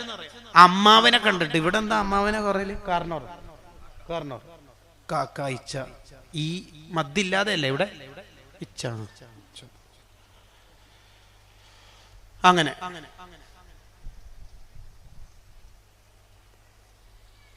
അമ്മാവനെ കണ്ട് കാരണവരെ കണ്ടിട്ട് ആ തഹജ്ജുദ് ആരംഭിച്ചേക്കണത്. നമ്മളെ നാട്ടിലെ കാരണവരെ കണ്ടിട്ട് പിള്ളേർ എന്താ പഠിക്കൽ? നിങ്ങൾ പറയും. എന്നെയും ഭാര്യയെയും മൂപ്പര് കല്യാണത്തിന് നേരിട്ട് വിളിച്ചിട്ടല്ല, ഫോണിലൂടെയാണ്.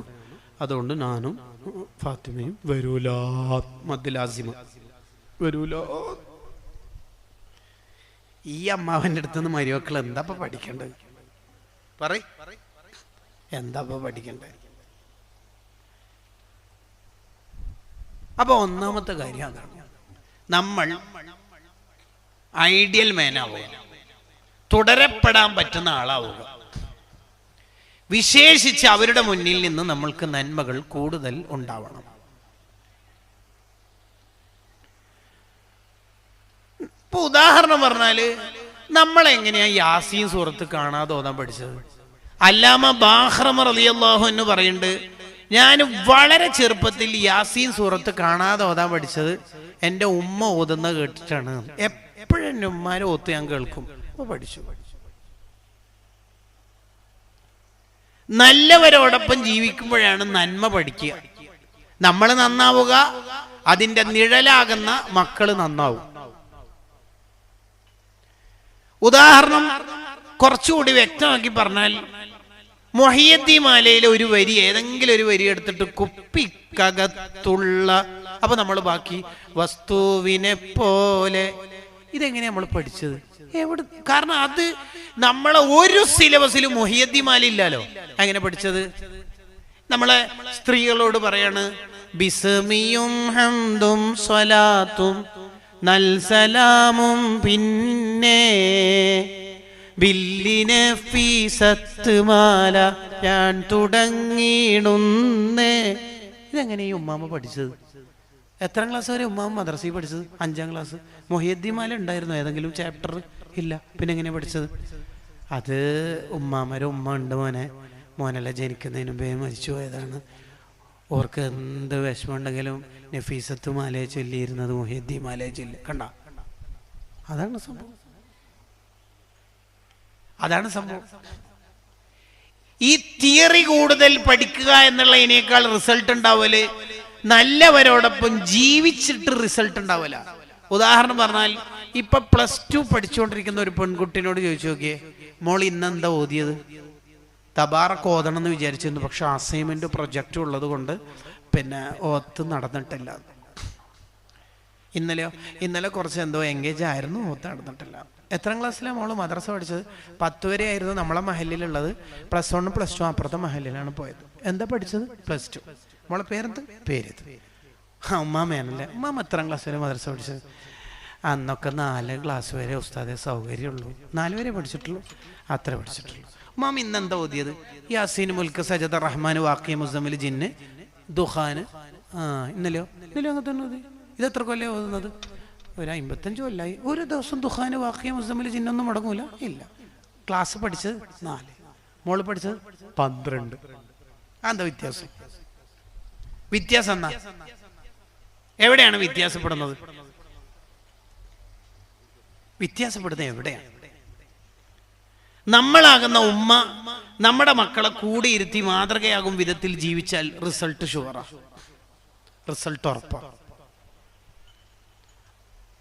രണ്ടാമത്തെ കാര്യം, പുതിയ കാലത്ത് ആ കുട്ടികളെ വളർത്തുന്ന പാരന്റ്സ്, ആ പാരന്റ്സ് ചെയ്തുകൊണ്ടിരിക്കുന്ന പ്രക്രിയയായ പാരന്റിങ്, ഈ മേഖലയിൽ ശ്രദ്ധിക്കേണ്ട രണ്ടാമത്തെ പ്രശ്നം loss of family bonding and communication gaps. പഴയ കാലം പോലെ അല്ല പുതിയ കാലം.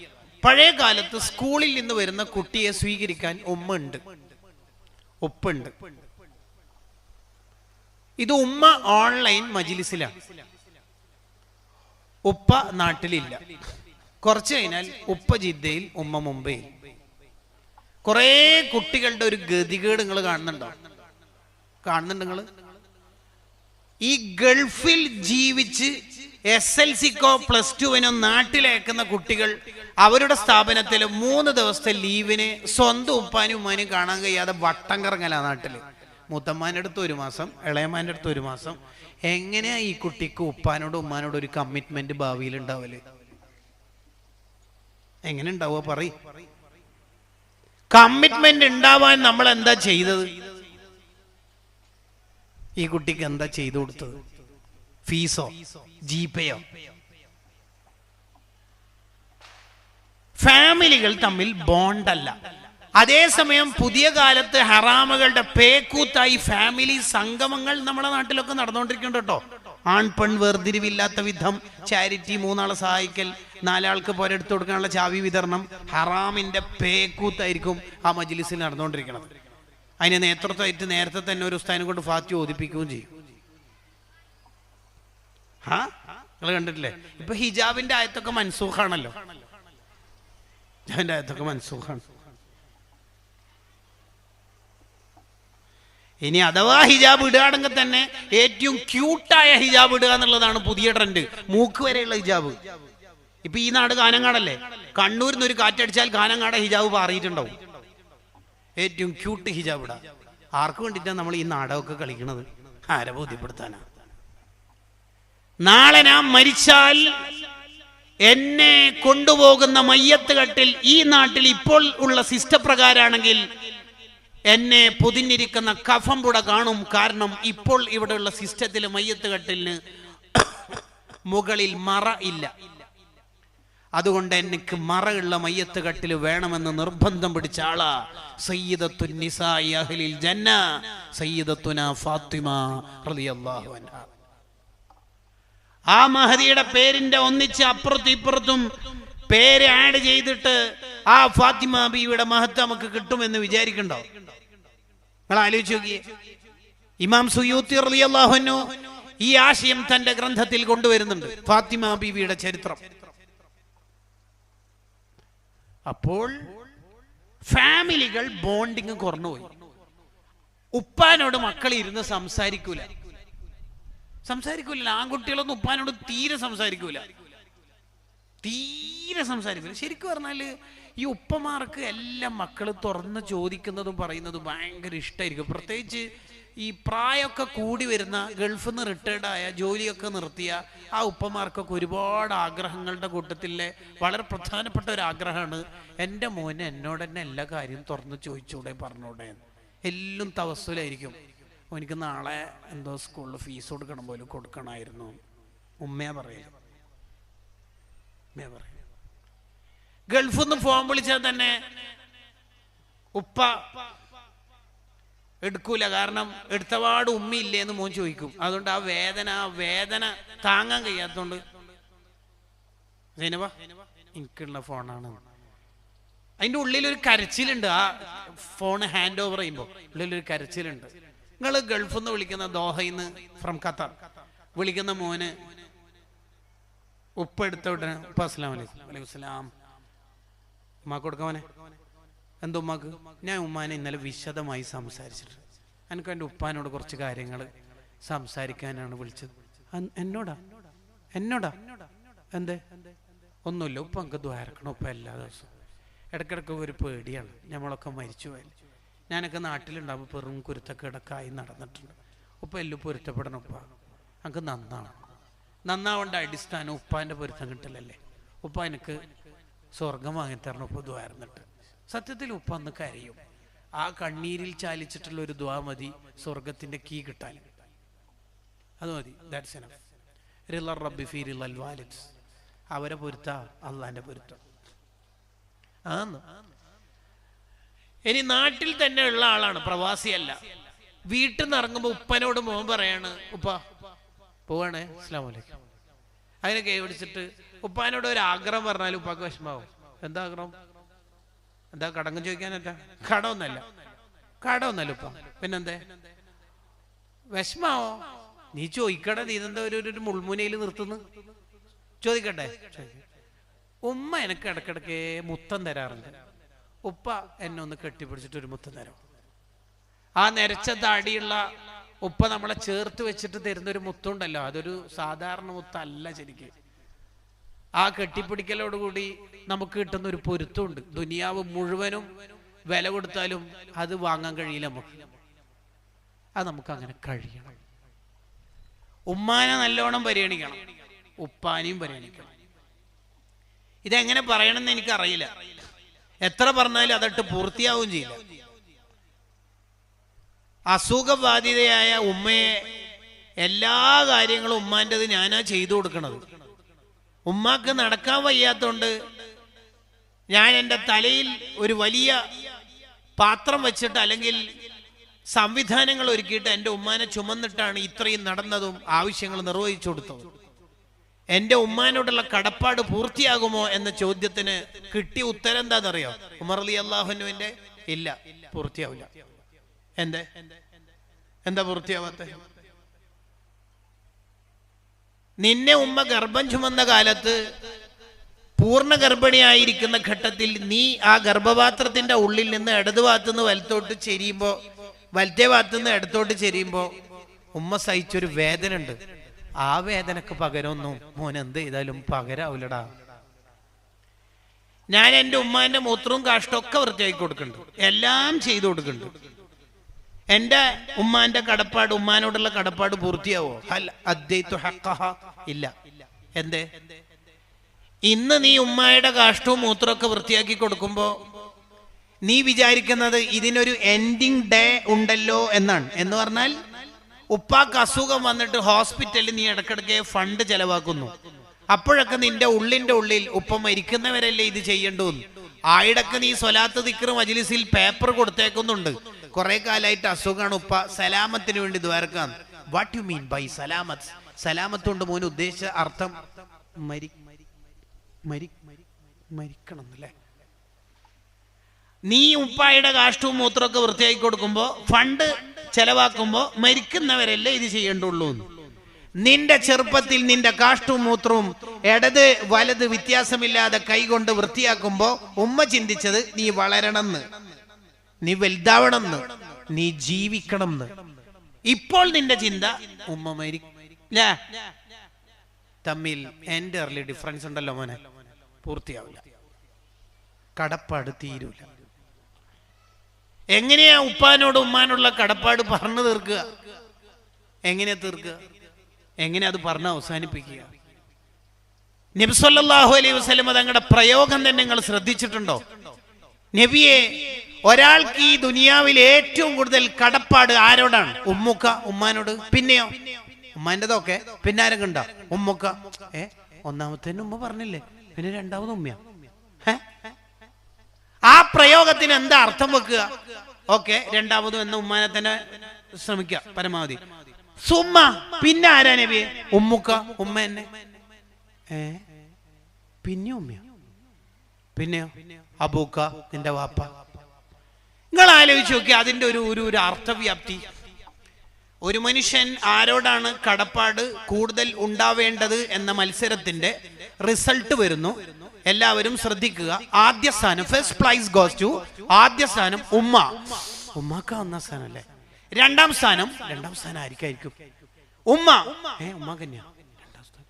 മൂന്നാമത്തെ സ്ഥാനം ഉമ്മ തന്നെ, ഉമ്മാക്ക് തന്നെയാ. നാലാം സ്ഥാനം ഉപ്പ. എങ്ങനെയാ ഇതിനെ വിശദീകരിക്കുക? എങ്ങനെയാ ഇതിനെ വ്യാഖ്യാനിക്കുക? ഇതിനേത് അക്ഷരങ്ങൾക്കാണ് വ്യാഖ്യാനിക്കാനുള്ള ശക്തിയുള്ളത്? ഉമ്മ എന്ന പദത്തിലുണ്ട് എല്ലാ സൗന്ദര്യവും. ഉമ്മ മരിച്ചു കഴിഞ്ഞാൽ ഉമ്മാനെ കുറിച്ചുള്ള പ്രഭാഷണം കേട്ടിട്ട് കമന്റ് ബോക്സിൽ കണ്ണീരിന്റെ ഐക്കൺ ഇടലല്ല അതിന്റെ പരിഹാരം. ഉമ്മ ജീവിക്കുന്ന കാലത്ത് ഉമ്മായുടെ പൊരുത്തം വാങ്ങി, സ്വർഗം വാങ്ങി ഉമ്മാനെ ചിരിപ്പിക്കുന്ന മക്കളാണ് നമ്മൾ ഓരോരുത്തരും ആവേണ്ടത്. യുവ കൂട്ടായ്മയുടെ അഡ്മിനിയാണ് നമ്മൾ. ചാരിറ്റി പ്രവർത്തനങ്ങൾക്ക് നേതൃത്വം നൽകുകയാണ് നമ്മൾ. ശരി, ആർക്കെങ്കിലും വലിയ രോഗങ്ങൾ വന്നാൽ ചികിത്സാ ഫണ്ടിന് നമ്മളെല്ലാവരും അപ്പുറത്തും ഇപ്പുറത്തുമായി ഓട്ടപ്പാച്ചലിലാണ് ചെറുപ്പക്കാർ. മോനെ, ചാരിറ്റി ബിഗിൻസ് അറ്റ് ഹോം. നീ ആദ്യം സാന്ത്വന പ്രവർത്തനം തുടങ്ങേണ്ടത് വീട്ടിൽ നിന്നായിരിക്കണം. നബിയെ, ഞാനിതാ തങ്ങളുടെ കൂടെ എന്തിനും തയ്യാർ. മക്ക വിട്ട് മദീനയിലേക്കുള്ള യാത്ര, ഹിജറക്കായ ഐ ആം റെഡി. എന്റെ വേർപാടിൽ എന്റെ ഉപ്പയും ഉമ്മയും കരയുന്നുണ്ട്. അവര് കരയാ. അതുപോലും വകവെക്കാതെ ദീനിനു വേണ്ടി ഞാൻ എല്ലാം ചെയ്യാൻ ഡെഡിക്കേറ്റഡ് ആണ് നബിയെ. ഇത് പറഞ്ഞു വന്ന സ്വഹാബിയോട് നബി സല്ലല്ലാഹു അലൈഹി വസല്ലം തങ്ങൾ പറഞ്ഞത് എന്താണെന്നറിയോ? അൽഹിഖുഹുമാ കമാ ബക്കൈതഹുമാ. ആദ്യം ആ രണ്ടുപേരെയും നീയല്ലേ കരയിപ്പിച്ചത്, പോയി ചിരിപ്പിച്ചിട്ട് വരി, എന്നിട്ട് മതി എന്ന് പറഞ്ഞാൽ ഉമ്മക്ക് ഗുളിക വാങ്ങിക്കൊടുക്കാൻ സമയമില്ലാതെ പള്ളിയുടെ ഇന്റർലോക്കിന് കലക്ഷൻ. നോ, അത് പറ്റൂല. Charity begins at home. തുടങ്ങേണ്ടത് വീട്ടിൽ നിന്നായിരിക്കണം. ഉമ്മ പറഞ്ഞു തീർക്കാനൊന്നും പറ്റൂല. പിന്നെ കുറെ പറഞ്ഞിട്ട് എന്താ? കുറെ പറയാൻ കഴിയോ? ഉമ്മാന്റെ പൊരുത്തമുള്ളവരാവണം നമ്മളെല്ലാവരും. പിന്നെ അതിന്റെ ഇടയിൽ അവഗണിക്കപ്പെടുന്ന ഒരു ഏരിയയാണ് ഉപ്പ. അതുകൊണ്ട് അത് ഫോക്കസ് ചെയ്തു എന്ന് മാത്രം. പൊതുവെ ഉപ്പാനെ കുറിച്ചിട്ട് ഖുർആനിലും ഹദീസിലും കൂടുതൽ പറയാറില്ല. അതിന്റെ കാരണം എന്താന്ന് വെച്ചാൽ ഉപ്പ കഷ്ടപ്പെടുന്ന കഷ്ടപ്പാടൊക്കെ നമ്മൾ നേർക്കാഴ്ച കാണുന്നുണ്ടല്ലോ. പോകുന്നു പാവം, കണ്ണീരോടുകൂടി കലങ്ങിയ കണ്ണോടെ ഗൾഫിലേക്ക് പോയിട്ട് പാവം 1 കൊല്ലം 2 കൊല്ലം കല്യാണം കഴിഞ്ഞിട്ട് 30-20 കൊല്ലത്തിനിടയിൽ ഉമ്മാന്റെ കൂടെ മക്കളെ കൂടെ ഈ ഉപ്പ എപ്പാ ജീവിച്ചതല്ലേ? പാവം, എപ്പാ ജീവിച്ചത്. പിന്നെ റിട്ടയർഡ് ആയിട്ട് 10-20-40 കൊല്ലം കഴിഞ്ഞിട്ട് നാട്ടിലെത്തിയാൽ ആൺമക്കളും പെൺമക്കളൊക്കെ ഒന്നിച്ചിരുന്ന് ഉമ്മാന്റെ ഒന്നിച്ച് ഇങ്ങനെ ചർച്ച ചെയ്യും. ഉപ്പ പള്ളിയിൽ നിന്ന് വരുമ്പോൾ പിന്നെ ചർച്ച ചെയ്യും. ഉപ്പ എന്തായാലും കല്യാണത്തിന് ഫ്രൈ ഒന്നും വേണ്ടാന്നേ പറയുള്ളൂ, വെറുതെ ഉപ്പ. അപ്പോൾ ഉപ്പ കയറി വരുമ്പോൾ തന്നെ മീറ്റിംഗ് പിരിയുന്നതാണ് കാണുന്നത്. ആ ഹൃദയത്തിൽ വീണ്ടും വേദനിക്കും. മരിച്ചാൽ മതി, അതിന് റബ്ബേ ആർക്കും നമ്മളൊന്നും വേണ്ടല്ലോ, വീടായി മക്കൾ പാടായി, ആർക്കും നമ്മളൊന്നും വേണ്ട, അഭിപ്രായത്തിന് ശക്തിയില്ല, മരിക്കലായിരിക്കും നല്ലതല്ലേ. എത്ര റിട്ടയർഡായ പ്രവാസികളാണ് ഈ നെഞ്ചിൽ ഈ പുകയുമായിട്ട് നടക്കുന്നുണ്ടാവുക എന്നറിയാം. നിങ്ങൾ ആലോചിച്ച് നോക്കി. ഒരു മഹാന്റെ ചരിത്രം വായിച്ചു ഈ ഇടക്ക് കിതാബില്. ഉപ്പാന്റെ കൂടെ യാത്ര ചെയ്യാ. അപ്പൊ ഒരു സ്ഥലത്ത് വെള്ളം ഒഴുകുന്ന ഒരു ചാലുണ്ട്. അവിടെ ഈ ചെറുപ്പക്കാരനായ മഹാൻ ജസ്റ്റ് ഒന്ന് ജമ്പ് ചെയ്താൽ അപ്പുറത്തും. വാപ്പാക്ക് അതിനുള്ള ശക്തിയില്ല, പ്രായമായല്ലോ. എന്ത് ചെയ്തു എന്നറിയോ? വെള്ളം, ചെളിവെള്ളമൊക്കെ ഉണ്ട്. ഈ മോന് അവിടെ മലർന്ന് കിടന്നു. എന്നിട്ട് വാപ്പാക്ക് ആക്ഷൻ കാണിച്ചു കൊടുത്തു. എൻ്റെ കാലിൻ്റെ മുകളിലൂടെ കയറി പുറത്തൂടെ നടന്നിട്ട് തലൻ്റെ മേലെ ചവിട്ടിയിട്ട് അപ്പുറത്തെ കരയിലേക്ക് എത്തിക്കൊള്ളിയിരുന്നു. ആ കരയിൽ കഴിഞ്ഞിട്ട് നിവർന്ന് നിൽക്കുമ്പോൾ കിട്ടുന്ന ഒരു ശക്തിയുണ്ട്. ആ ശക്തി ആ കൂട്ടുകാരെ ഉപ്പ് ഉള്ള കാലത്ത് നേടിയെടുക്കേണ്ട ശക്തി എന്ന് പറയുന്നത്. അതാ നമുക്ക് കഴിയേണ്ടത്. അബ്ദുല്ലാഹിബ്നു ഉമർ റളിയല്ലാഹു അൻഹുമ സ്വഹാബാക്കളിലെ പ്രമുഖനാണ്. ഒരു വഴിയിലൂടെ യാത്ര ചെയ്യുമ്പോൾ പ്രായമുള്ള ഒരു മനുഷ്യനെ കണ്ടു. ഉടനെ താഴെ ഇറങ്ങി, വണ്ടിയിൽ നിന്ന് ഇറങ്ങി, കുതിരപ്പുറത്തു നിന്ന് ഇറങ്ങി, തൻ്റെ അത്യാവശ്യം വിലപിടിപ്പുള്ള തലപ്പാവ് എടുത്തിട്ട് അയാൾക്ക് കൊടുത്തു. തൻ്റെ വാഹനം അയാൾക്ക് ഹദിയ ചെയ്തു, സന്തോഷിപ്പിച്ചിട്ട് വിട്ടു. കൂടെ ഉണ്ടായിരുന്ന അനുചരർ മഹാനായ ഉസ്താദായ അബ്ദുല്ലാഹിബ്നു ഉമർ റളിയല്ലാഹു അൻഹുമയോട് ചോദിച്ചു, ഉസ്താദിന് ഏറ്റവും ഇഷ്ടപ്പെട്ട തലപ്പാവും ഏറ്റവും വിലയുള്ള കുതിരയല്ലേ, ഇത് തന്നെ അയാൾക്ക് ഡൊണേറ്റ് ചെയ്യാൻ പ്രത്യേകത എന്തെങ്കിലും ഉണ്ട്? ആരാണ് അയാൾ? അയാൾ ചില്ലറക്കാരനല്ല, നിങ്ങൾ വിചാരിക്കുന്ന പോലെയല്ല. എന്നാലും ആരാണ് നമുക്കറിയാൻ താല്പര്യമുണ്ട്. എൻ്റെ വാപ്പ ഉമർ റളിയല്ലാഹുവിൻ്റെ ഫ്രണ്ടാണ്, സുഹൃത്താണ്. ഉപ്പാന്റെ സുഹൃത്തുക്കളെ പരിഗണിക്കൽ ഉപ്പാനോടുള്ള സ്നേഹത്തിന്റെ ഭാഗമാണെന്ന് മുത്തുനബി പഠിപ്പിച്ചിട്ടുണ്ട് സ്വല്ലല്ലാഹു അലൈഹി വസല്ലം. എന്താ വർത്താനം നോക്കി, എന്തൊരു സൗന്ദര്യം നോക്കി. നമ്മളെ കല്യാണത്തിന്റെ വിഷയത്തിൽ ഉപ്പാന്റെ ഏട്ടൻ മൂത്താപ്പ ഇടപെടുമ്പോൾ ലിബറലിസം തലപ്പാവായിട്ട് ധരിച്ച പിള്ളേര്, അതിനെ മൂപ്പര് ഭയങ്കര നമ്മളിൽ ഇടപെടുന്നു, ഫണ്ടൊന്നും തരുന്നില്ലല്ലോ, ആർക്കാ മൂപ്പര് ഇത്ര സ്വാതന്ത്ര്യം, ആർക്കാ കൊടുത്തിരുന്നു? എങ്ങനെയുണ്ട് പുതിയ കുട്ടികളുടെ സിദ്ധാന്തം? മൂത്താപ്പന, ഇളയപ്പന. ഉപ്പാന്റെ സ്ഥാനാണ് ഇസ്ലാമിൽ മൂത്താപ്പക്കും ഇളയപ്പാക്കും എന്ന് പറഞ്ഞ ഉപ്പാന്റെ സഹോദരന്മാർക്ക്. ഇസ്ലാം അങ്ങനെയാ കൊടുത്തേക്കണത്. അൽ ഖാലത്തു ബിമൻസിലത്തിൽ ഉമ്മി, ഉമ്മാന്റെ സ്ഥാനമാണ് ഉമ്മാന്റെ അനുജത്തിമാർ, ഏട്ടത്തിമാർ അവർക്കുള്ളത്. കല്യാണം കഴിച്ചിട്ടുള്ള ചെക്കന് കല്യാണം കഴിച്ചിട്ട് ടൂറിനും പിക്നിക്കിനും ബീച്ചിലൊക്കെ പോകുമ്പോ ഉമ്മ വിളിച്ചിട്ട് പറഞ്ഞു കൊടുക്കണം, ഡാ ഷെഫീഖ് ഇങ്ങോട്ട് വാ, കല്യാണം കഴിച്ചിട്ട് എത്ര ദിവസമായി? ഇന്നേ വരെ മൂത്തമ്മാൻ്റെ അടുത്ത് പോയാ? 2 ഏട്ടത്തിമാറില്ലേ? ഉമ്മാക്കൊക്കെ ഇന്ന പ്രസവിച്ച സമയത്ത് അസുഖത്തിന്റെ അങ്ങേറ്റെത്തിയ പിന്നാലെ പൊന്നുപോലെ നോക്കിയതാടാ മൂത്തമ്മ. ഒരു നന്ദി വേണം, നന്ദി. പിന്നെ വെറും കൈയോടല്ല, മൂത്തമ്മക്ക് ഇഷ്ടപ്പെട്ട വിഭവങ്ങളൊക്കെ വാങ്ങി, അവിടെ കുട്ടികളൊക്കെ ഉള്ളതാ, കുറച്ച് സ്വീറ്റ്സ് ഒക്കെ വാങ്ങിയിട്ട് പോകണം. ഇതാരാ പഠിപ്പിച്ചു കൊടുക്കേണ്ടത്? ഉമ്മയാണ്. പക്ഷെ നമ്മളെ നാട്ടിൽ ഉമ്മ എന്താ പഠിപ്പിച്ചു കൊടുക്കും? എവിടെ പോകുന്നടാ? അല്ല മൂത്തമ്മ ഇളയമാൻ്റെ അടുത്തല്ല പോകുന്നതെല്ലാം പോയിക്കോ, വലിയ കട്ടൊന്നും വാങ്ങാൻ നിൽക്കണ്ട, കടയിലുള്ളതാ ഒന്ന്. പിന്നെ മൂത്തമ്മാൻ്റെ അടുത്ത് ഇളയമാൻ്റെ അടുത്ത് നിന്ന് അധികം ഇരിക്കണ്ട, കാരണം അവർ നല്ലോണം ഗീബത്തും നമീമത്തെല്ലാം പറയുന്നതാണ് കേട്ടാ. അപ്പൊ ഈ ഉമ്മ ഇളയമാനെയും മൂത്തമ്മാനെയും ഇപ്പം പറയുന്നത് എന്താ ഇപ്പൊ പറയുന്നത്? ഗീബത്തല്ലേ. പിന്നെ എങ്ങനെ ഈ പിള്ളേർ നന്നാലും, എങ്ങനെ കുട്ടികൾ നന്നാലും പറയും. അതാണ് ഗസാലി ഇമാം റഹിമഹുല്ലാ അവിടുത്തെ കിതാബിൽ എഴുതി വെച്ചത്, മക്കൾ നന്നാവണമെങ്കിൽ ബഹുമാനിക്കപ്പെടേണ്ടവരോടുള്ള ബഹുമാനം കുട്ടികൾക്ക് പാരൻസ് പഠിപ്പിച്ചു കൊടുക്കണം എന്ന്. ഇടയിൽ വിഷയത്തിൽ നിന്ന് തെറ്റിയിട്ടാണെന്ന് നിങ്ങൾക്ക് തോന്നുകയും യഥാർത്ഥത്തിൽ വിഷയത്തിന്റെ അകത്തുള്ളതുമായ ഒരു ടോപ്പിക്ക് പറയാം. പുതിയ കാലത്തെ കുട്ടികൾക്കുള്ള ഒരു പ്രശ്നം എന്താണ് എന്ന് നിരീക്ഷിച്ചാൽ, കുട്ടികൾ നമ്മുടെ നാട്ടിലെ സിസ്റ്റം പ്രകാരം കൂടുതൽ അവരുടെ അവകാശങ്ങൾ പഠിച്ചു.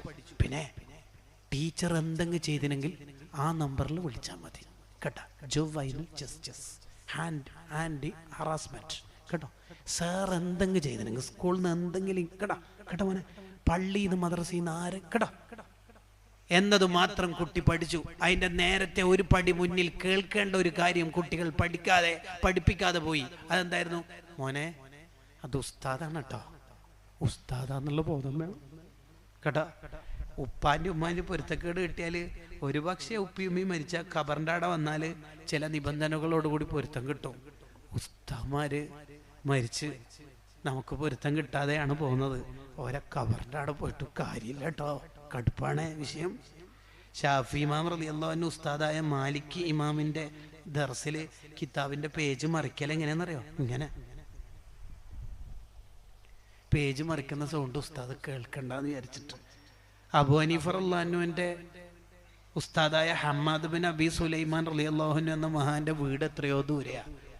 എന്നിട്ട് ആ വീടിൻ്റെ ഭാഗത്തേക്ക് സ്വന്തം വീട്ടിൽ നിന്ന് അബൂ ഹനീഫ ഞങ്ങൾ കാല് നീട്ടിയിരിക്കൂല അങ്ങോട്ടേക്ക്. ഉസ്താദ് ചിലപ്പോൾ അവിടെ ഉണ്ടാവും ചെയ്യില്ല, പക്ഷെ ഉസ്താദിൻ്റെ വീട് അവിടെ അല്ലേ. ബഹുമാനിക്കണേ, അഥവാണ് ടീച്ചറാണ് കേട്ടോ, സാറാണ്. ഇത് പഠിക്കാതെ പോകുന്നതിന് മുമ്പ് എന്തെങ്കിലും ഉണ്ടെങ്കിൽ നമ്പർ, അതാണ് പ്രശ്നം. അവകാശങ്ങൾ മാത്രം അറിഞ്ഞു പോകുന്ന കുട്ടികൾക്ക് ഉത്തരവാദിത്തങ്ങൾ പഠിപ്പിക്കുന്നിടത്ത് നമ്മുടെ സിസ്റ്റം അട്ടർ ഫ്ലോപ്പായി, പരാജയം. ഇനി വിഷയത്തിലേക്ക് നേരെ കയറാം. Loss of family bonding and communication gaps. കുടുംബത്തിന്റെ ഇടയിലുള്ള സംസാരങ്ങളൊക്കെ നിന്നുപോയി. 5 ആൾ 5 വൈകുക. ഇപ്പൊ വീട്ടിലൊക്കെ ബ്രേക്ക്ഫാസ്റ്റോ ഡിന്നറോ റെഡി ആയാൽ ഫാമിലി ഗ്രൂപ്പിലിടും ഫുഡ് ഈസ് റെഡി. അപ്പൊ എല്ലാവരും ജെറ്റ് എയർവേസ് ഫ്ലൈറ്റ് ലാൻഡ് ചെയ്യുന്ന പോലെ ഓരോരുത്തരും ഇങ്ങനെ റൂമിൽ നിന്ന് ഇറങ്ങിപ്പോരും. ഇന്നെന്താ ഫുഡ് ഉണ്ടായിരുന്നെ? ഫുഡ് എന്താ അറിയില്ല, ഞാൻ ഇൻസ്റ്റയിലായിരുന്നു. നീയോ? ഞാൻ സ്നാപ് ചാറ്റിങ്ങിലായിരുന്നു. ബ്ലൂടൂത്ത് ഹെഡ്സെറ്റ് ഇട്ടൊക്കെ ബാപ്പമാര് മക്കളെ തർബിയത്ത് ചെയ്യണമെങ്കിൽ ഈ മക്കളെ എങ്ങനെ ഈ വാപ്പാൻ്റെ മുന്നിൽ നന്നാവുക? ഒരു ഉദാഹരണം ചോദിക്കുകയാണെ, ഫുൾ ടൈം ബ്ലൂടൂത്ത് ഹെഡ്സെറ്റ്. ഇപ്പൊ മദ്രസയിലെ ഫീസ് എന്താ? മദ്രസയിലെ ഫീസ് എന്ത് ഫീസ്? ഓ ചെയ്തിട്ടുണ്ട്.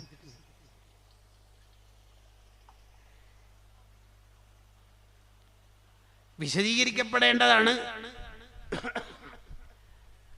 ആശയം നിങ്ങൾക്ക് മനസ്സിലായിട്ടുണ്ടാവും എന്ന കോൺഫിഡൻസോടുകൂടി മൂന്നാമത്തേലേക്ക് പോകാം. 3, digital overload and screen addiction. വളരെ പ്രധാനപ്പെട്ട ഒരു ഏരിയ ആണ്.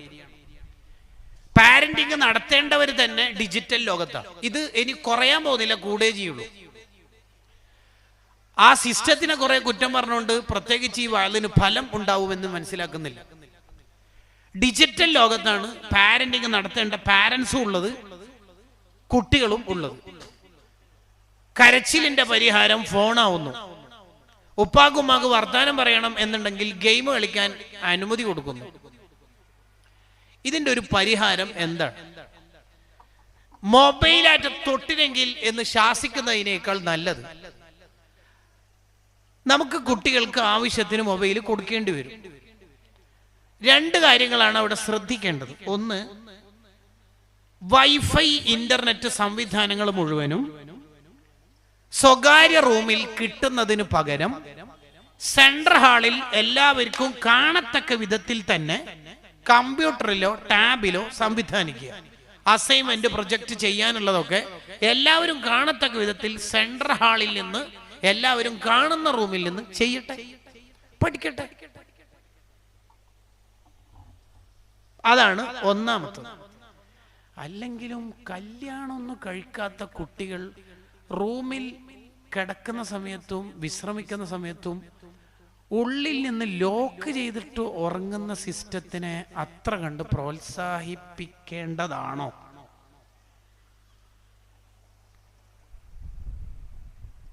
തെറ്റുകളുടെ സാഹചര്യത്തെ ഉണ്ടാക്കി കൊടുക്കുകയും തെറ്റ് ചെയ്യരുത് എന്ന് പറയുകയും ചെയ്യുന്നിടത്ത് ചില പ്രശ്നങ്ങളുണ്ട്. 100 ആളെ കൊന്ന ഒരു മനുഷ്യൻ, അയാൾക്ക് പരമാവധി ചെയ്യാനുള്ള സെഞ്ചുറി പൂർത്തിയാക്കി. ഇസ്ലാം കൊടുത്ത പരിഹാരം എന്താ? ആ നാട്ടിൽ നിന്ന് പോകണം. എല്ലാം അവിടെ +1 ഫീസ് അടിച്ചു പോയി. നോ, ആ നാട്ടിൽ നിന്ന് പോയിരിക്കണം. വേറൊരു വർത്താനമില്ല. ആകപ്പാടെ അയാളോട് പറഞ്ഞ ഒരു കണ്ടീഷൻ അതാ. 100 ആളെ കൊന്ന മനുഷ്യനോട് പറയുന്നത് ആ നാട്ടിൽ നിന്ന് പോകണം. അല്ല അവള് അവിടെ +1 ഉണ്ട് എന്ന് വിചാരിച്ചിട്ട് ഞാൻ അവിടെ ഡിഗ്രിക്ക് പഠിക്കുന്നതിന് എൻ്റെ പഴയ ലോറ് അങ്ങനെ വിചാരിച്ചിട്ട് നീ അവിടെ ഉണ്ടാവണ്ട. തെറ്റ് ചെയ്യാൻ സാഹചര്യം ഉണ്ടാക്കി കൊടുക്കുക. എന്നിട്ട് തെറ്റ് നിർത്താൻ കഴിയുമെന്ന് കോൺഫിഡൻസ് ഉണ്ടാവുന്നത് പിശാചിന്റെ ചതുക്കുഴിയാണെന്ന് കിതാബിലുണ്ട്. നീ ഏത് ആപ്പ് ഉപയോഗിച്ചിട്ടാ തെറ്റ് ചെയ്യണത്? ആ ആപ്പ് അൺഇൻസ്റ്റാൾ ചെയ്യണം. ഉസ്താദ് അതാണ് ഇൻസ്റ്റാൾ ചെയ്ത ഉസ്താദിന്റെ വാലന്നെ എങ്ങനെ കേൾക്കല്? കോമഡി. അതാണ് തെറ്റ് ചെയ്യാനുള്ള സാഹചര്യം നമ്മളിൽ ഉണ്ടാവുക.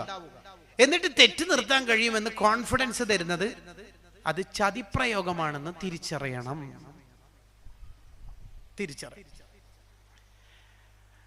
രണ്ടാമത്തെ ഒരു കാര്യം, ഫോൺ സ്ക്രീൻ ഉപയോഗം പാരൻസ് ഗണ്യമായി കുറച്ചു കൊണ്ടുവരണം.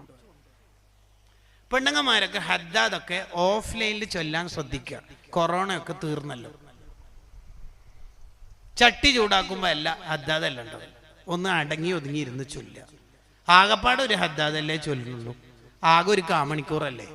ഒന്ന് അവിടെ അടങ്ങി ഒതുങ്ങി ഇരുന്ന് ചൊല്ലിക്കൂടെ? ഓൺലൈൻ മജ്ലിസ് എന്നൊക്കെ ഒന്ന് താഴെ ഇറങ്ങി ഓഫ്ലൈനിലേക്ക് വരിക. കുട്ടികളൊക്കെ കൂടെ ഇരുത്തിയിട്ട് മുഹീദ്ദീൻ മാല ചൊല്ലുക. മുഹീദ്ദീൻ ഷെയ്ഖിനെ കുറിച്ച് അറിയാവുന്ന കറാമത്തുകളും പ്രത്യേകതകളൊക്കെ ആ കുഞ്ഞിളെ മനസ്സിൽ പറഞ്ഞു കൊടുക്കുക. ഈ അടുത്തൊരു സംഭവം ഉണ്ടായി.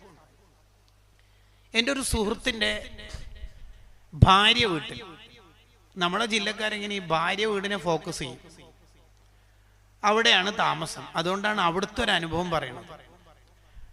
ചില ഏരിയകളിൽ ഉണ്ടാവാം, അത് അവരവരുടെ ഇഷ്ടത്തിന് പോട്ടെ, അതിലേക്കൊന്നും അല്ല ഞാൻ പോണത്. അവൻ്റെ ഭാര്യ വീട്ടിൽ നിന്ന് ഒരു ടാബ് വീണ് പൊട്ടി, അതിൻ്റെ സ്ക്രീൻ അങ്ങ് പൊട്ടിപ്പോയി. ടാബ് വീണ് പൊട്ടി, സ്ക്രീൻ പൊട്ടി.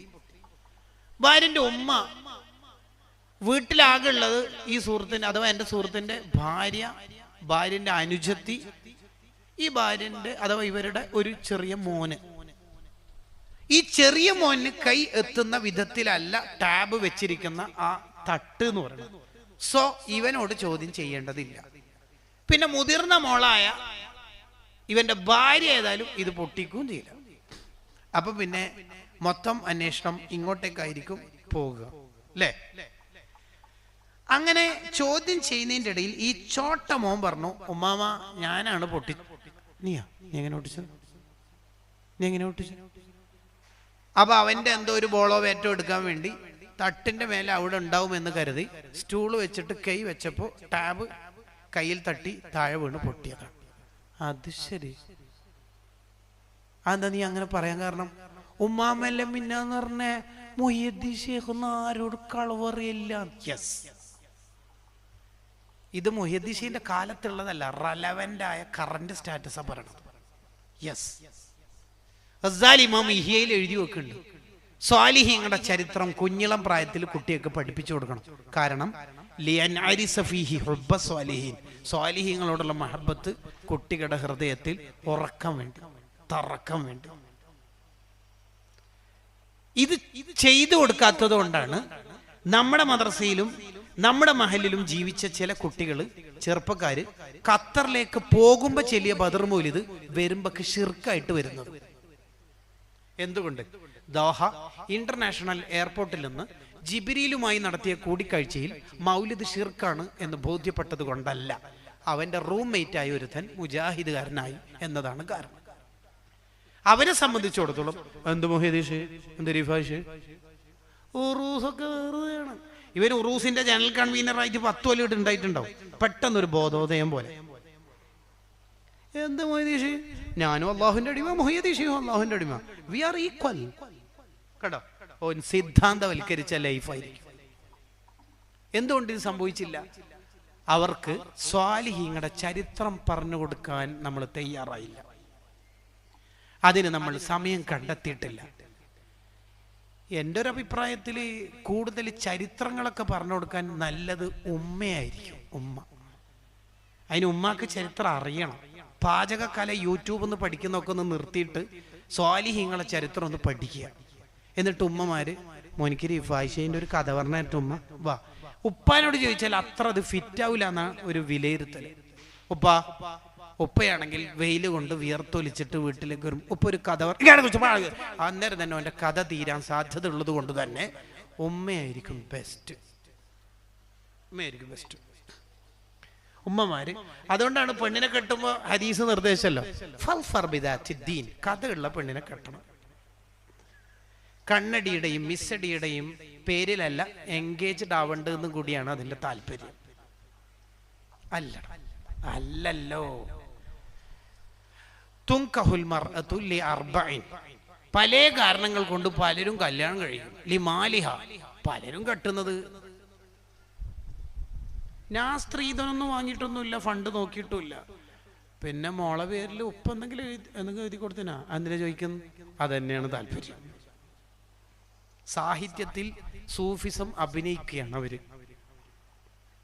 അങ്ങനെ ഉണ്ടാവും ചില ആൾക്കാർ. വലി ജമാലിഹ, സൗന്ദര്യത്തിന്റെ കാരണം കൊണ്ടും കല്യാണം കഴിയും. വലി നസബിഹ, വലിയ തറവാടിത്തത്തോടുകൂടി ജീവിക്കുന്ന ഫാമിലിയിലും കല്യാണം നടക്കും. ഇങ്ങനെയൊക്കെ കല്യാണം നടക്കട്ടോ. വലി ദീനിഹ, ചിലര് ദീനും നോക്കും. ഫൽഫർ ബിദാത്തി ദീൻ, നീ നോക്കേണ്ടത് ദീനാണ്. ആ ഹദീസിന്റെ താല്പര്യം അങ്ങനെയാണ് ശരിക്കും. ഫൽഫർ ബിദാത്തി ദീൻ, നീ നോക്കേണ്ടത് ദീനാണ്. നിക്കാഹിന്റെ പഠനങ്ങൾക്ക് കൂടുതൽ ഉപയോഗിക്കാൻ പറ്റുന്ന ഒരു കിതാബ് മുത്തഅല്ലിമീങ്ങൾ കൂടി ഉള്ളത് കൊണ്ട് ഇബ്നു ഹജർ റഹിമഹുല്ലയുടെ അൽ ഹൈതമി അൽ ഇഫ്സാഹ് അൻ അഹാദീസിൻ നിക്കാഹ് എന്ന ഗ്രന്ഥം നോക്കിയാൽ മതി. ദീൻ പരിഗണിക്കണം, ദീനാണ് പരിഗണിക്കണം. ഇപ്പൊ പറഞ്ഞു വന്നത്, നമ്മുടെ സ്ക്രീൻ ഉപയോഗം വിശേഷിച്ച് ഇൻ ഫ്രണ്ട് ഓഫ് ദം, മക്കളുടെ മുമ്പിൽ നിന്ന് കുറക്കുക പരമാവധി. എത്ര നല്ല കാര്യമാണ് എന്ന് നമുക്ക് ന്യായം ഉണ്ടെങ്കിലും മഹല്ല് ഗ്രൂപ്പിൽ ഉളുഹിയത്തിന്റെ കലക്ഷൻ നടത്തിക്കൊണ്ടിരിക്കുകയാണെന്ന് എന്ത് ന്യായം പറഞ്ഞാലും മക്കൾ മുമ്പിൽ നിന്ന് അതൊക്കെ ഒന്ന് മാറ്റി വെക്കുക. ഇതല്ല മോനെ, മാർസിന്ന് മോൻ ഇന്നെന്താ പഠിച്ചത്? എന്ത്? ടോയ്ലറ്റിൽ നിന്ന് വരുമ്പോ ചൊല്ലേണ്ട ദിക്ർ പഠിച്ചു. പറഞ്ഞട്ടെ, ഫ്രാനക്ക അൽഹംദുലില്ലാഹില്ലദി അദാബനി അല്ലാദാ വാഫനി. Very good. എത്ര ദിവസമായി ഇത് പഠിച്ചിട്ട്? 4-5 ദിവസമായി. എല്ലാ ദിവസവും ടോയ്ലറ്റിൽ പോകണ്ടോ? പിന്നെ പോകാണ്ട് ഇപ്പൊ എന്താ അങ്ങനെ വയ്ക്കുന്നു?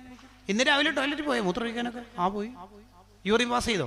അത്ര തിരിച്ചു വരുമ്പോ ഈ ദിക്റില്ലയോ? ചെല്ലിട്ടില്ല? ഇല്ല. അതെന്തുകൊണ്ടാ? പൊതുപരീക്ഷയ്ക്ക് റാങ്ക് കിട്ടിയ കുട്ടീനോട് ചോദിച്ചു നോക്കി, പരീക്ഷ സൂപ്പറായിരുന്നു. ഇതെന്താ പരീക്ഷ ഉണ്ടായിരുന്നെ? ഫിഖ്ഹ്. എന്താ ചോദ്യങ്ങളൊക്കെ? ഈ പ്രാവശ്യം ചോദ്യ പേപ്പറിൽ തന്നെ ഉത്തരം എഴുതിയിട്ട് കൊടുക്കല അല്ല, എന്നാലും ഏകദേശം ഒരു ഓർമ്മ ഉണ്ടാവില്ലേ? പൂരിപ്പിക്കാനുണ്ടായിരുന്നു. എന്ത്? ടോയ്ലറ്റിൽ നിന്ന് വരുമ്പോ ദിക്റല്ലാണ്ട് ഉഫ്രാനക്ക അൽഹംദുലില്ലാ ബാക്കി ഉണ്ടായിട്ട് ബാക്കി എഴുതിയോ? പറഞ്ഞട്ടെ. ഉപ്പ ഞാൻ ഇപ്പം വരെ എടപ്പോന്ന് മൂത്രിക്കാൻ വേണ്ടി മൂത്രിച്ചിട്ട് വന്നിട്ട് ചോദിച്ചു ചെല്ലിന എന്തുകൊണ്ടില്ല? പ്രാക്ടിക്കൽ ലൈഫ് നമ്മളെ വീട്ടിലില്ല. നിങ്ങളെ വീട്ടിൽ തിരിച്ചൊന്ന് ട്വിസ്റ്റ് ചെയ്ത് ജീവിച്ചു നോക്കിയേ. മോനെ വിളിക്കാം, മോനിങ്ങോട്ടോ. ബാത്റൂം ആൻഡ് ടോയ്ലറ്റ് അറ്റാച്ച്ഡ് ആയിട്ടുണ്ട്. ഇവിടെ വലിയൊരു ചെരുപ്പ് വേണ്ട. ഇതായിരിക്കുള്ളതാണ് ഉപ്പാക്കും ഉമ്മാക്കും. ഉപ്പ അതാ പുതിയൊരു ചെരുപ്പ് 70 രൂപ പ്ലാസ്റ്റിക്കിന് വാങ്ങിയിട്ട് അതായിരിക്കാം മോനിക്ക് അല്ലേ? ഒരു ചെരുപ്പ് വാങ്ങിയിട്ടാ മോനിക്ക് 70 രൂപക്ക് വാങ്ങിനെ. ഇതായിരിക്കാം. ഇത് ഉപ്പാക്ക് ഇടാൻ കഴിയോ? ഇല്ല. ഇന്റെ അനുജൻ ഫവാദിന് ഇടാൻ കഴിയോ? പാൽ കുടിക്കുന്ന കുട്ടി? ഇല്ല. ഉമ്മാക്ക് പറ്റോ? ഇല്ല. അതിക്ക് പറ്റൂല. പിന്നെ ഇതാരിട്ടുണ്ട്? മോന്. അപ്പൊ ടോയ്ലറ്റിൽ പോകുമ്പോൾ ചെരുപ്പ് ധരിക്കണം എന്നുള്ളത് 70 രൂപക്ക് ഇംപ്ലിമെന്റ് ചെയ്തു കൊടുക്കുക എന്ന് പറയുന്നത് ഓന്റെ ജീവിതാവസാനം വരെ ആ സുന്നത്ത് സ്ഥാപിച്ചെടുക്കല. ബാത്റൂമിലേക്ക് കയറുന്ന ഡോറിന്റെ അടുത്ത് ഒരു 10 രൂപക്ക് കിട്ടുന്ന സ്റ്റിക്ക് നെയിലുണ്ടാവും, ആണി ഒട്ടിച്ചു വെച്ചാൽ കൊളുത്താൻ പറ്റുന്ന രീതിയിൽ അവിടെ ഒരു വലത്തൊപ്പി ഫിറ്റ് ചെയ്യാം. ഇതായിരിക്കാന്നറിയോ തൊപ്പി? ഇതെന്തിനാ മേലാക്കാതിരുന്നേ? മോനിക്ക് എത്താതിരിക്കുന്ന പ്രശ്നമുണ്ട് മോനിക്ക് കേട്ടോ. തൊപ്പി ഇട്ടിട്ടേ പോകാൻ പറ്റുട്ടോ. തല മറക്കുക എന്ന തിയറി പഠിക്കുന്നതിനേക്കാൾ റിസൾട്ട് ഉണ്ടാവും തല മറച്ചിട്ട് ഉപ്പ ജീവിച്ച് കാണിച്ചു കൊടുക്കുന്നതിന്. ഇങ്ങനെ നമ്മളെ വീടേ സുന്നത്തിന്റെ സിസ്റ്റാക്കിയൊക്കെ അതിനൊന്നും വാപ്പാക്ക് സമയമില്ല. വാപ്പാക്കുണ്ട സമയം? വാപ്പ എല്ലാ ദിവസവും രാവിലെ തന്നെ ഹിന്ദിക്കാരോട് സംസാരിക്കുക, അല്ലെങ്കിൽ നാളത്തെ പണിക്കാരോട് സംസാരിക്കുക. എന്നെങ്കിലും നമ്മളെ മക്കളോട് സംസാരിക്കാൻ നമുക്ക് സമയം വേണ്ടേ? നമുക്ക്? ഞാൻ ചോദിക്കുന്നത്, ഈ കുട്ടികൾ പിന്നെ ഈ ഇൻസ്റ്റ അല്ലാതെ വേറെന്താ പഠിക്കേണ്ടത്? ആ കുട്ടിക്ക് പഠിക്കാൻ നമ്മളെ വീട്ടിൽ എന്താ വെച്ചു കൊടുത്തത്?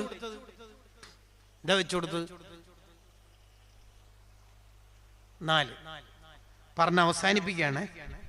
ഒരു 10 മിനിറ്റ് മതിയാവുന്നാണ് വിചാരിക്കുന്നത്. 4-മത്തത് mental health and emotional wellbeing. കുട്ടികൾക്ക് മാനസികാരോഗ്യം കുറഞ്ഞുപോയി ഇന്ന്. ത്വലാഖ്, ആത്മഹത്യ, ഗൾഫിൽ നിന്ന് മതിയാക്കി വരത്തായി, ഞാനില്ല എന്ന് പറയുന്ന നെഗറ്റീവ് വർത്തമാനങ്ങൾ തോറ്റോടലും നമ്മളെ കുട്ടികളിൽ വർദ്ധിച്ചു വരുന്നു. അതുകൊണ്ടാണ് ചെറുപ്പക്കാര് ഒരു ദിവസം ഒരു ഷോപ്പ് ഉദ്ഘാടനം, 2 ആഴ്ച കഴിഞ്ഞിട്ട് അതേ ചങ്ങായി തന്നെ വേറൊരു ഷോപ്പ്, ഒന്ന് കിഡ്സിന്റെ ഡ്രസ്സ്, ദെൻ ലേഡീസിന്റെ, പിന്നെ അടുത്ത മാസം ജെൻസിന്റെ. എല്ലാം തേടുന്ന ഇങ്ങനെ ഉദ്ഘാടനത്തിന് സോഫ്റ്റ് ഇനാഗ്രേഷന് ക്ഷണിച്ച ഖത്തീബ് തന്നെ ചോദിച്ച്, എല്ലാവരും നിന്റെ തന്നെ 3 ഷോപ്പും നാടകയുടെ സ്വഭാവല്ലേ? പിന്നെ അതാ ഓൻ ഗൾഫിലേക്ക് മുങ്ങീന്ന് കേൾക്കുന്നുണ്ട്. 32 ലക്ഷം കടം. ആയിടക്ക് ഉമ്മാന്റെ ഭാര്യന്റെ മുഴുവൻ സ്വർണവും വിറ്റിട്ടുണ്ട്. കടക്കാരും ബാങ്ക് ഇന്ന് ലോൺ എടുത്തിട്ട് വന്നിട്ട് തുരുതുരാ വന്നിട്ട് ഇന്നേ വരെ ജീവിതത്തിൽ ഹറാം എന്താന്ന് അറിയാത്ത ഉമ്മാന്റെ കണ്ണിന്ന് വെള്ളം വരാൻ തുടങ്ങി. ഉമ്മാന്റെ ജീവിതത്തിന് നേരെ തെറി അഭിഷേകം നടത്തിയ കടക്കാരുടെ നീണ്ട ഘോഷയാത്ര. ഏടെ നിങ്ങളെ മോനെ നിങ്ങളെ ഒളിപ്പിച്ചു വെച്ചത് പറ്റിക്കാന് ഹറാം എന്നൊക്കെ പറഞ്ഞിട്ടുള്ള വർത്താനങ്ങൾ ഈ ഉമ്മ കേൾക്കേണ്ടി വരും. എന്ന് പറഞ്ഞാൽ കുട്ടികൾക്ക് മാനസികാരോഗ്യം കുറഞ്ഞു പോയിട്ടുണ്ട്, വല്ലാതെ കുറഞ്ഞു പോയി. ഇപ്പൊ പണ്ടൊക്കെ നമ്മളൊക്കെ SLC എഴുതുന്ന കാലത്ത് 210 മാർക്കായിരുന്നു മിനിമം മാർക്ക് വേണ്ടത് ജയിക്കാൻ. അന്ന് 210 നമുക്ക് കിട്ടിയിരുന്നെങ്കിൽ ലോകം മൊത്തം കീഴടക്കിയ ഫീലിംഗ് ആയിരുന്നു നമ്മൾ ആ ലഡു വിതരണ സമയത്ത് നടത്തിയിരുന്നത്. നമ്മളെ നടത്തൊക്കെ ഒരു മടമ്പോന്തിയ ചെരുപ്പ് ഇട്ട ഫീലിംഗ് ആയിരുന്നു. കളിക്കേണ്ട കളി ഞാൻ SLC ജയിച്ചതാണ് അല്ലേ? അതെ. ഇന്ന് 10 വിഷയത്തിൽ 9 വിഷയത്തിൽ A+, ഒരു വിഷയത്തിൽ A മാത്രമായ ഒരു കുട്ടിനോട് എന്തുണ്ട് മാർക്ക്? പ്രതീക്ഷിച്ച മാർക്ക് കിട്ടിയിട്ടില്ല, റീവാലുവേഷൻ കൊടുക്കണം എന്ന് വിചാരിക്കുന്നുണ്ട്, പ്രത്യേകം എന്താ അതിന്റെ കാരണം എന്നാ? എന്താ കാരണം എന്നാ? കുട്ടികൾക്ക് മാനസികാരോഗ്യം കുറവാണ്. പണ്ടൊക്കെ സ്കൂൾ ഗ്രൗണ്ടെന്നോ പ്ലേ ഗ്രൗണ്ടെന്നോ ഒരു കുട്ടിനെ പിടിച്ചു കൊണ്ടുവന്നിട്ട് റൂമിന്റെ ഉള്ളിൽ നീ നാസി കേൾക്കണ്ട, ഒന്നും കേൾക്കണ്ട, എന്നിട്ട് റൂമിന്റെ ഉള്ളിൽ പൂട്ടിയിട്ടാൽ ഉപ്പാക്കുമ്മാക്കും ഒരു സമാധാനമാണ്. അതേസമയത്ത് ഇന്നൊരു കുട്ടി നാസ കഴിക്കേണ്ട സമയത്ത് റൂമിന്റെ ഉള്ളിൽ പോയിട്ട് ഓന് ഉള്ളിൽ നിന്ന് സ്വന്തമായിട്ട് വന്ന് സ്വന്തം കാലിൽ വന്ന് സ്വന്തം കൈ കൊണ്ട് ലോക്ക് ചെയ്താൽ ഉള്ളിൻ്റെ ഉള്ളിൽ നിന്ന് നമുക്ക് പേടിയാണ്. ഓനുള്ളിൽ നിന്ന് ചെയ്ത കുറവേ നിങ്ങൾ ഒന്ന് മാപ്പാക്കണോ കേട്ടാ അല്ലേ? ഈ പറയുന്നതല്ലേ ശരിയല്ലേ മനുഷ്യന്മാരെ? യെസ്. എന്താണ് കാരണം? ഈ മെന്റൽ ഹെൽത്ത് നിങ്ങൾക്ക് സിലബസ് ഒന്ന് കിട്ടേണ്ടതാണ്. 2 മെന്റൽ ഹെൽത്ത് നോക്കട്ടെ. അതിന്റെ ഫ്ലിപ്കാർട്ടിൽ നിന്ന് ഓർഡർ ചെയ്യേണ്ടതാണോ? ഈ മാനസികാരോഗ്യം എവിടെന്നാ കിട്ടുക? ആത്മഹത്യ കൂടുന്നു. അതും എവിടെ? വലിയ വലിയ വലിയ വലിയ വലിയ കോളേജുകളിൽ. ടെൻഷൻ മാറാൻ ലഹരി പരിഹാരമാക്കുന്നു. ആര്? വലിയ വലിയ ഉദ്യോഗസ്ഥർ. കണ്ടങ്ങള് ഇതിന്റെ പരിഹാരം എന്താണ്? ഈ മാനസികാരോഗ്യം നിങ്ങൾ ആലോചിക്കുക. നമ്മൾ ഉപ്പാനോട് വെറുതെ അവര് ഏഷ്യാനെറ്റും ഇന്റർനെറ്റും മറ്റ് സംവിധാനങ്ങളൊന്നും അറിയാത്ത നമ്മൾ ഉപ്പമാരോട് വെറുതെ ഒരു ഇന്റർവ്യൂ കൈകൊണ്ട് തന്നെ നടത്തി നോക്കിയേ. മെയ്ക്കൊന്നും വേണ്ട, വെറുതെ. ഉപ്പാന്റെ പഴയ ബിസിനസ് കാലം. ഞാൻ ആദ്യം ഒമാനിലെ വാദി കബീറിലായിരുന്നു 1978 പോയിരുന്നത്. 5 കൊല്ലം ഇങ്ങനെ പിടിച്ചു നിന്നു. പക്ഷെ എങ്ങനെയും നടക്കൂലെന്ന് കണ്ടപ്പോൾ ബഹ്റൈനിലേക്ക് വിട്ടു, മനാമ. അവിടെ കുറച്ചൊക്കെ ക്ലിക്കായിട്ട് ഇങ്ങനെ മുന്നോട്ട് പോകുമ്പോഴാണ് അവിടെ ഒരു പ്രത്യേക നിയമമൊക്കെ വന്നിട്ട് ഞാൻ സൗദിയിലേക്ക് വന്നു. പിന്നെ നീണ്ട 10-15 കൊല്ലം സൗദി തന്നെയായിരുന്നു. പിന്നെ എന്തോ ഒരു എന്താണ് നിത്താക്കഥ എന്തോ ആയിഷൊക്കെ കിട്ടും. പിന്നെ അവനങ്ങനെ പിന്നെ ഒമാനിലേക്ക് തന്നെ പോയാലോ എന്ന് വിചാരിച്ചു വേണം. കൊറോണ ഷോപ്പ് അങ്ങനെ തന്നെ പോയി. ആ കൊറോണക്ക് അങ്ങനെ പോയി. പിന്നെ ഇവിടെ ഒരു ഷോപ്പ് ഇട്ടിട്ട് ഇങ്ങനെ ഇരിക്കുന്നു. എന്നാലും തോക്കൂല നമ്മളിപ്പ. തോൽക്കുന്ന പരിപാടി ഉപ്പാക്കില്ല. തോൽക്കുന്ന പരിപാടി, ഒരാളെ മുമ്പിൽ യാചിക്കുന്ന പരിപാടി ഉപ്പാക്കില്ല. ഭാര്യൻ്റെ സ്വർണം വെക്കുന്ന പരിപാടി ഉപ്പാക്കില്ല. അല്ല നിങ്ങൾ ഇതിട്ട് വേണ്ട മോളെ, വേണ്ട വേണ്ട സ്വർണം വേണ്ട, വിറ്റാൽ പിന്നെ കിട്ടൂല, പിന്നെ വേണ്ട മോളാണ്. ആ പരിപാടി ഇല്ല അവർക്ക്. ഇല്ല ഇല്ല, ആ പരിപാടി അവർക്കില്ല. അവർക്ക് തോൽവിയില്ല. അവർ ജയിച്ചിട്ട് ജീവിച്ചവരാ. Success is counted sweetest by those who never succeed എന്നാ. കഷ്ടപ്പെട്ടിട്ട് കിട്ടുന്ന വിജയത്തിന്റെ മധുരത്തിനാ വിജയം എന്ന് പറയാം. ഒരു ഭയങ്കര രസമാണ്. എന്തുകൊണ്ട് നമ്മുടെ കുട്ടികൾ കിട്ടുന്നില്ല എന്നുള്ളതിൻ്റെ ഉത്തരമാണ് ഞാൻ പറയാൻ ശ്രമിച്ചത്. ഇതിനെ എങ്ങനെയാ ബൂസ്റ്റ് ചെയ്യുക? മെന്റൽ ഹെൽത്ത് എങ്ങനെയാ കുട്ടികൾക്ക് കൊടുക്കുക? അതിന് ഞാൻ നേരത്തെ പറഞ്ഞ ഒരാശയം ഇവിടെ ഇംപ്ലിമെന്റ് ചെയ്യണം. ഒന്ന്, സ്വാലിഹീങ്ങളുടെ ചരിത്രം പഠിപ്പിച്ചു കൊടുക്കണം. 2 ചെറിയ പ്രായത്തിൽ തന്നെ കുട്ടികൾക്ക് ലാ ഹൗല വലാ ഖുവത ഇല്ലാ ബില്ലാഹിൽ അലിയിൽ അദീം എന്ന ആശയം നൽകണം. ഏത് അധികാരത്തിനെ ബ്ലോക്ക് ചെയ്യാനും, ഏത് ശക്തികളെ തോൽപ്പിക്കാനും, ഏത് പ്രതിസന്ധിയെ മറികടക്കാനും അല്ലാഹ് എന്ന ബോധം കുട്ടികൾക്ക് കൊടുക്കണം. അത് കൊടുക്കണം. അതിനല്ലേ മദ്രസ വിദ്യാഭ്യാസം. ഇത് കുട്ടിക്ക് അത്യാവശ്യം പക്വത എത്തുമ്പോഴേക്ക് മദ്രസയിൽ നിന്ന് കുട്ടീനെ ഒഴിവാക്കിയില്ലേ? 6ാം ക്ലാസ്സിൽ നിന്ന് കുട്ടീനെ ഒഴിവാക്കി. അത്യാവശ്യം പക്വതയും ബുദ്ധിയൊക്കെ വന്ന് സ്വയം തിരിച്ചറിവിന്റെ ലോകത്തേക്ക് എത്തുന്ന പ്രായം എത്തുമ്പോഴേക്ക് കുട്ടി ഒഴിവായി. പ്രിയപ്പെട്ടവരെ, മെറ്റീരിയലായ വിദ്യാഭ്യാസം നേടിയെടുക്കാൻ റെഗുലറായിട്ടോ ഡിസ്റ്റൻസ് ആയിട്ടോ മറ്റു സംവിധാനങ്ങളൊക്കെ ഉണ്ട്. വേണമെങ്കിൽ ഗൂഗിൾ ഉസ്താദിനോട് ചോദിച്ചാൽ തന്നെ കുറേ വിവരവും കിട്ടും. ഈ 6ാം ക്ലാസ്സിന് ഒഴിവായ ഒരു കുട്ടി ജീവിതാന്ത്യം 68ാം വയസ്സിലാണെങ്കിൽ ആ കാലം അത്രയും ജീവിക്കേണ്ട വിജ്ഞാനം, ദീൻ ഈ കുട്ടിക്ക് ഇനി എവിടുന്ന കിട്ടുക? ഈ ഉപ്പിയും ചെയ്ത ക്രൂരതകൾ ആലോചിച്ച് നോക്കിയേ. ട്യൂഷന്റെ പേരിൽ, SSLCയുടെ പേരിൽ, എക്സാമിന്റെ പേരിൽ ഒരു കുട്ടിനെ മദ്രസയിൽ നിന്ന് ഒഴിവാക്കുമ്പോൾ, ആ കുട്ടിയുടെ മതപഠനം നിർത്തിവെക്കുമ്പോൾ ആ ഉപ്പാക്ക്, ആ ഉമ്മാക്ക് അത് മതി. നാളെ ആഖിറത്തിൽ ഉപ്പാനെയും ഉമ്മാനെയും പിടിച്ച് മക്കള് നരകത്തിലിടാൻ. ഉസ്മാൻ റളിയല്ലാഹു പറഞ്ഞല്ലോ, നമ്മൾ ഈ ദുനിയാവിൽ ജീവിക്കുമ്പോൾ ഏറ്റവും കൂടുതൽ പേടി വേണ്ട ഒരു കാര്യമാണ്, എൻ്റെ മക്കളെ കൊണ്ട് ഞാൻ നരകത്തിലാണോ പോകുന്നത് സ്വർഗത്തിലാണോ പോകുന്നത്. ഈ മക്കൾ ശരിക്കും പറയൂലേ ആഖിറത്തിൽ, വാപ്പയാണ് എന്നെ അങ്ങനെ ചെയ്തത്. ആ LKG UKGയിലൊക്കെ പഠിക്കുന്ന 4 വയസ്സും 3 വയസ്സുള്ള കുട്ടികളുടെ ഒക്കെ മുടിയൊക്കെ കാണുന്നില്ല, ഇളനീറിന്റെ ആ ആദ്യ ഭാഗമൊക്കെ ചെത്തിയ മുതൽ ചെത്തുന്ന ഈ കുട്ടി ഇങ്ങനെ അട്ടം നോക്കുന്ന മുതൽ ബാർബർ ഷോപ്പിൽ ഇരിക്കുമ്പോൾ അതിന്റെ അർത്ഥം തന്നെ എന്താ? കാണിച്ചേരാ ഉപ്പ, ആഖിറത്തിൽ കാണിച്ചേരാം, ആഖിറത്തിൽ എന്റെ കളി കാണിച്ചേരാം. റസൂലുള്ളാഹിക്ക് വെറുപ്പുള്ള രൂപത്തിൽ എൻ്റെ ഏറ്റവും ഇളം പ്രായത്തിൽ എൻ്റെ മുടി മുറിച്ചിട്ട് എങ്ങനെയുണ്ട്? ഈ മക്കളെ എതിർ സാക്ഷിയാവൂലേ? ആവൂലേ? അപ്പോൾ കുട്ടികൾക്ക് മാനസികാരോഗ്യം എന്ന് പറഞ്ഞാൽ കുട്ടികൾക്ക് ദീന് പറഞ്ഞു കൊടുക്കുക.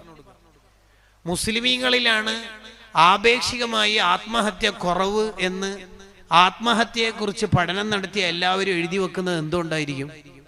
അവർക്ക് ആഖിറത്തെ കുറിച്ചിട്ടുള്ള ഒരു വിശ്വാസം ഉണ്ട്. ഈ ദുനിയാവ് അല്ല നമ്മുടെ ഏറ്റവും പ്രധാനമായ ലോകം. ലക്ഷക്കണക്കിന് അമ്പിയാക്കൾ വന്നിട്ട് പറഞ്ഞ ഏറ്റവും പ്രധാന മാറ്റർ തന്നെ മരണത്തിന് ശേഷം ജീവിതം ഉണ്ട് എന്നുള്ളതാണ്. എന്തിനാ നമ്മൾ ഈ വയലിന്റെ സദസ്സിലിരിക്കുന്നത്? ഭൗതികമായിട്ട് എന്തെങ്കിലും കിട്ടാനാണോ? അല്ല, മരണത്തിന് ശേഷമുള്ള ഒരു ജീവിതത്തിന് എന്തെങ്കിലും ഉപകാരം കിട്ടോ എന്ന് വിചാരിച്ചിട്ട്. നിസ്കരിക്കണതും സെയിം, നോമ്പ് അതെ, ഹജ്ജ് അതെ. ഹജ്ജിന് പോയിട്ട് കഅബ ചുറ്റുന്നു, കുറച്ച് നടക്കുന്നു, തിരിച്ചു വരുന്നു. എത്ര ചെലവായത്? 7, 6, 5 ലക്ഷം. എന്തിന്? അതെന്താ സംഭവം? ഹജ്ജ്. എന്തിനാ പോയത്? ആഖിറം വിജയിക്കാൻ. എന്ന് പറഞ്ഞാൽ മരണത്തിന് ശേഷമുള്ള ജീവിതം വിജയിക്കാൻ. അതാണ് നമ്മളെ അടിസ്ഥാനം തന്നെ. ആ അടിസ്ഥാനം ഉള്ളത് കൊണ്ട് ഇന്നിവിടെ ആത്മഹത്യ ചെയ്താൽ നരകത്തിൽ തുടർച്ചയായി ആത്മഹത്യ ചെയ്തുകൊണ്ടിരിക്കുന്ന ശിക്ഷയായിരിക്കും കിട്ടുക എന്ന അറിവുള്ള മുഅ്മിൻ അതിന് നിൽക്കൂല. ബിസിനസ് ഒന്ന് പൊട്ടുമ്പോഴേക്ക്, വാട്സപ്പിൽ ആരോ ആരോപണം ഉന്നയിക്കുമ്പോഴേക്ക്, അല്ലെങ്കിൽ ഒരു എക്സാമിന് പരാജയപ്പെടുമ്പോഴേക്ക്, അല്ലെങ്കിൽ ജീവിതത്തിന് എന്തെങ്കിലും ചെറിയ നെഗറ്റീവ് വരുമ്പോഴേക്ക്, ഇനി എനിക്ക് തോൽവിയാണ്, പരാജയമാണ് എൻ്റെ പരിഹാരം എന്ന് വിചാരിക്കൂല. എന്തുകൊണ്ട്?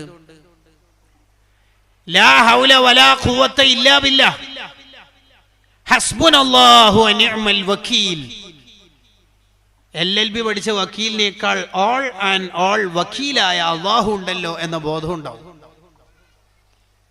ഒരു കുട്ടി ജനിക്കുന്നുണ്ട്, ആ കുട്ടിയെ കൊല്ലാൻ വേണ്ടിയാണ് ഫറോവ 7000 പിഞ്ചോമന ആൺമക്കളെ കൊന്നേക്കണത്. എന്നിട്ട് ഫിർഔൻ ആരെയാണോ ഭയപ്പെട്ടത് ആ കുട്ടിയെ ഫിർഔന്റെ കൊട്ടാരത്തിൽ തന്നെ അള്ള വളർത്തി.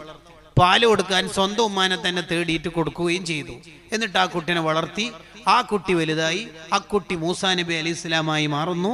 ആ കുട്ടി ഫിർഔനെ ശരിയാക്കി വിടുകയും ചെയ്യുന്നു. ഫിർഔൻ എന്തിനാ 7000 കുട്ടികളെ കൊന്നത്? ഈ മൂസാ നബി എന്ന കുട്ടി ജനിക്കുന്നുണ്ട്. എന്നിട്ട് ഈ മൂസാ നബിയുടെ ജീവിച്ചത് ഫിർഔന്റെ കൊട്ടാരത്തിൽ. എങ്ങനെയുണ്ട് കളി? കളി എങ്ങനെയുണ്ട്? മത്സരം ടോപ്പല്ലേ? എങ്ങനെയുണ്ട്? സൗർ ഗുഹയിൽ നബി സല്ലല്ലാഹു അലൈഹി വസല്ലം തങ്ങളും സിദ്ദീഖ് റളിയല്ലാഹു അൻഹും കൂടെ ഇരിക്കുന്നു. ശത്രുക്കൾ ഗുഹന്റെ മുകൾ ഭാഗത്ത് വന്നിട്ട് ഇങ്ങനെ നോക്കുന്നു.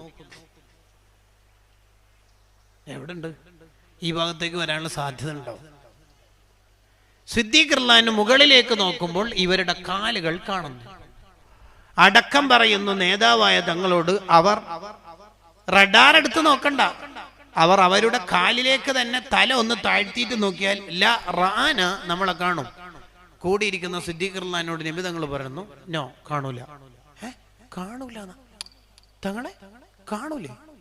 എന്താ കാണാതെ? ഇന്നല്ലാഹ മഅനാ, നമ്മൾ 2 പേരും മാത്രമല്ല, അല്ലാഹ് ഉണ്ട്. അള്ള തന്നെയാണ് നമ്മളെയും അള്ള. ബിസിനസ് പൊട്ടിയ, ഒരു മാർക്ക് കുറഞ്ഞ, വിചാരിച്ച ലാഭം കിട്ടാത്ത ഏതൊരടിമയും ചിന്തിക്കേണ്ടത് ആ അള്ള തന്നെയാണ് നമ്മുടെയും അള്ള. ശത്രുക്കൾ താഴെ ഇറങ്ങി ഗുഹയിലേക്ക് നോക്കി. ചിലന്തി വല തലങ്ങും വിലങ്ങും, പ്രാവ് കുറുകുന്നുണ്ട്, മുട്ട ഇട്ടിട്ടുണ്ട്. ഒരു ശത്രു ചോദിച്ചു, കയറി നോക്കിയാലോ? ആ ശത്രുവിനെ കൂട്ടത്തിലുള്ളവർ തന്നെ ട്രോളി. എന്തൊരു പൊട്ടത്തര പറയണത്! അതിൽ അവര് കേറിയിരുന്നെങ്കിൽ പിന്നെ ചിലന്തി വല അവിടെ ഉണ്ടാവോ? പ്രാവ് അവിടെ മുട്ടിടോ? എത്തടാ വർത്താനം പറയണത്? അവര് തമ്മിൽ തന്നെ ആശയക്കുഴപ്പത്തിലായി. അള്ളാഹുവിന്റെ സംവിധാനത്തെ കുറിച്ച് ബുർദ പറയുന്നു, ലന്നുൽ ഹമാമ വലന്നുൽ അൻകബൂത അല ഖൈരിൽ ബരിയത്തി ലം തൻസുജ് വലം തഹുമി. ചിലന്തി വലയും പ്രാവിനൊക്കെ കണ്ടപ്പോൾ അവര് വിചാരിച്ചു അതിൻ്റെ ഉള്ളിൽ ആരും ഇല്ലെന്ന്. അള്ളാഹുവിന്റെ പ്രൊട്ടക്ഷനെ കുറിച്ചിട്ടാണ് ദെൻ അടുത്ത വരി പറയണത്, വിഖായത്തുല്ലാഹി അനത അൻ മുളാഅഫത്തിൻ. അള്ളാഹ് ഇപ്പോൾ ഒരാളെ സംരക്ഷിക്കാൻ 47 ബാരിക്കേഡോ മതിലോ അല്ലെങ്കിൽ മുൾവേലിയോ ഒന്നും ആവശ്യമില്ല. അള്ളാഹ് ഇപ്പോൾ ഒരാളെ സംരക്ഷിക്കാൻ ഇന്ന അഹ്വനൽ ബുയൂത്തി ലബൈത്തുൽ അൻകബൂത്ത്. ലോകത്ത് മനുഷ്യരും മനുഷ്യേതര ജീവികളും നിർമ്മിക്കുന്ന കൂടുകൾ, വീടുകൾ, ഈ വീടുകളിൽ ഏറ്റവും ദുർബലമായ, ഏറ്റവും എളുപ്പത്തിൽ തകർക്കാനും പൊട്ടിക്കാനും പറ്റുന്ന വീട് എന്നൂതിയാൽ പൊട്ടുന്ന ഇന്ന അഹ്വനൽ ബുയൂത്തി ലബൈത്തുൽ അൻകബൂത്ത്. ചിലന്തി, സ്പൈഡർ കെട്ടിയ വീടായിരിക്കും ലോകത്തെ ജീവികളിലെ ഏറ്റവും ലോക്കലായ വീട്. ആ വീട് മതി അള്ളാഹ് ഒരാളെ സംരക്ഷിക്കാൻ. 47 AK-47 റഡാറ്, ബോർഡ്, എന്താണ്, ബാരിക്കേഡ്, മുൾവേലി, മതില്, അതിൻ്റെ ആവശ്യമൊന്നുമില്ല. പിന്നെ ഈ ചിലന്തി വലയും അള്ളാഹ്ക്ക് ആവശ്യമൊന്നുമില്ല, വെറുതെ അങ്ങോട്ട് വെച്ചെന്നേ ഉള്ളൂ. നിങ്ങൾ ആലോചിച്ചു, മുമ്പിൽ സമുദ്രം, ബേക്കിൽ ഫിർഔന് 10,000 കണക്കിന് ശത്രുക്കൾ, സഞ്ചരിച്ചെത്തിയത് സമുദ്രത്തിന്റെ മുന്നിൽ. വാട്ട് വി കണ്ടു, എന്താ നമ്മളിപ്പോ ചെയ്യുക? ബേക്കിലേക്ക് പിന്തിരിഞ്ഞോടാൻ പറ്റൂല, ശത്രുക്കള് ഫിറൗൻ കാത്തിരിക്കുന്നുണ്ട് നമ്മളെ എല്ലാവരെയും കൊന്നൊടുക്കാന്. മുമ്പിൽ ഇറങ്ങാൻ പറ്റൂല, മുങ്ങി മരിച്ചു സമുദ്രത്തിലുള്ളത്, സമുദ്രത്തിന്റെ മുന്നിലുള്ളത്. അപ്പൊ ബനു ഇസ്രായേലുകാരായ മൂസാ നബീന്റെ കൂടെ ഉള്ള ആൾക്കാർ പറഞ്ഞു, ഇന്നലെ മുദ്രക്കൂൻ, ഇപ്പൊ നമ്മളെ പിടിക്കുമല്ലേ. കോൺഫിഡൻസ് അവർക്കും നഷ്ടപ്പെട്ടു. അപ്പൊ മൂസാ നബി അലൈഹി സ്വലാമിന്റെ തിരിച്ചുള്ള റീപ്ലേ, കല്ല, there is no chance to be. പിടിക്കൂല. നിങ്ങൾ എന്ത് വർത്താനം പറയണത്? മുമ്പിൽ കടൽ, ബേക്കിൽ ശത്രുക്കള്, നമ്മളിനി എന്താ ചെയ്യല്? ഇന്ന മഈ റബ്ബി സയഹ്ദീൻ. ഇവിടെ വരെ എത്തിച്ച അള്ളാഹു കൈവിടൂല, ഇനിയും കൂടെ തന്നെ ഉണ്ടാകുമെന്ന്. സമുദ്രം 2 കഷ്ണം. ചരിത്രത്തിൽ ഇതം പ്രഥമമായി ഒരു സമുദ്രം പിളരുന്നു. മൂസാ നബി നടന്നു നീങ്ങുന്നു, ജയിക്കും. ഈ അല്ലാഹ് തന്നെയാണ് നമ്മുടെ അല്ലാഹ്. ഇത് കുഞ്ഞിളം പ്രായത്തിൽ സ്വാലിഹീങ്ങളുടെ ചരിത്രങ്ങളായി ഉരുട്ടി ഹൃദയത്തിൽ കൊടുക്കാനാണ് നൂറ്റാണ്ടുകൾക്ക് മുമ്പ് ഹിയയിൽ ഗസാലിമാം പറയണത്, മക്കള് നന്നാവാൻ. ഏത് കാലത്ത്? ഏത് 4G, ഏത് ഇൻസ്റ്റ, ഏത് ആൽഫ കാലത്തും. അതില്ലാതെ പോകുന്നതാണ് നമ്മുടെ കുട്ടികൾ തോറ്റുപോകാനുള്ള, മെന്റൽ ഹെൽത്ത് നഷ്ടപ്പെടാനുള്ള പ്രധാനപ്പെട്ട കാരണം. ലാസ്റ്റ് പോയിന്റ് പറഞ്ഞ് വൈൻഡപ്പ് ചെയ്യുന്നു. 5ാമത്തെ കാര്യം, അക്കാദമിക് ആൻഡ് കരിയർ പ്രഷർ. കുട്ടികളെ അക്കാദമിക്കായിട്ടും കരിയറായിട്ടും പ്രഷർ ചെയ്യുന്നു. പഠിക്ക്. ഇങ്ങനത്തെ കുട്ടികൾ മിക്കവാറും കേടുവരും. ഒരു ബുദ്ധൂസായി മാറും. ഒരു ബുദ്ധൂസ് അഥവാ പരിപാടിക്കൊക്കെ വന്നാൽ വന്നിരിക്കുന്നു, പോകുന്നു, ആരുമായിട്ടും ബന്ധമുണ്ടാവില്ല. ചിലപ്പോൾ എൻ്റെ മൊബൈൽ ഇവിടെ വെച്ച് മറന്നുപോയെന്ന് വിചാരിക്കും. അങ്ങനത്തെ പയ്യനാണെങ്കിൽ ഫുൾ A+ ഒക്കെ ഉണ്ടാവും, പക്ഷെ സമൂഹമായിട്ട് ഒരു ബന്ധം ഉണ്ടാവില്ല, സോഷ്യലായിരിക്കില്ല.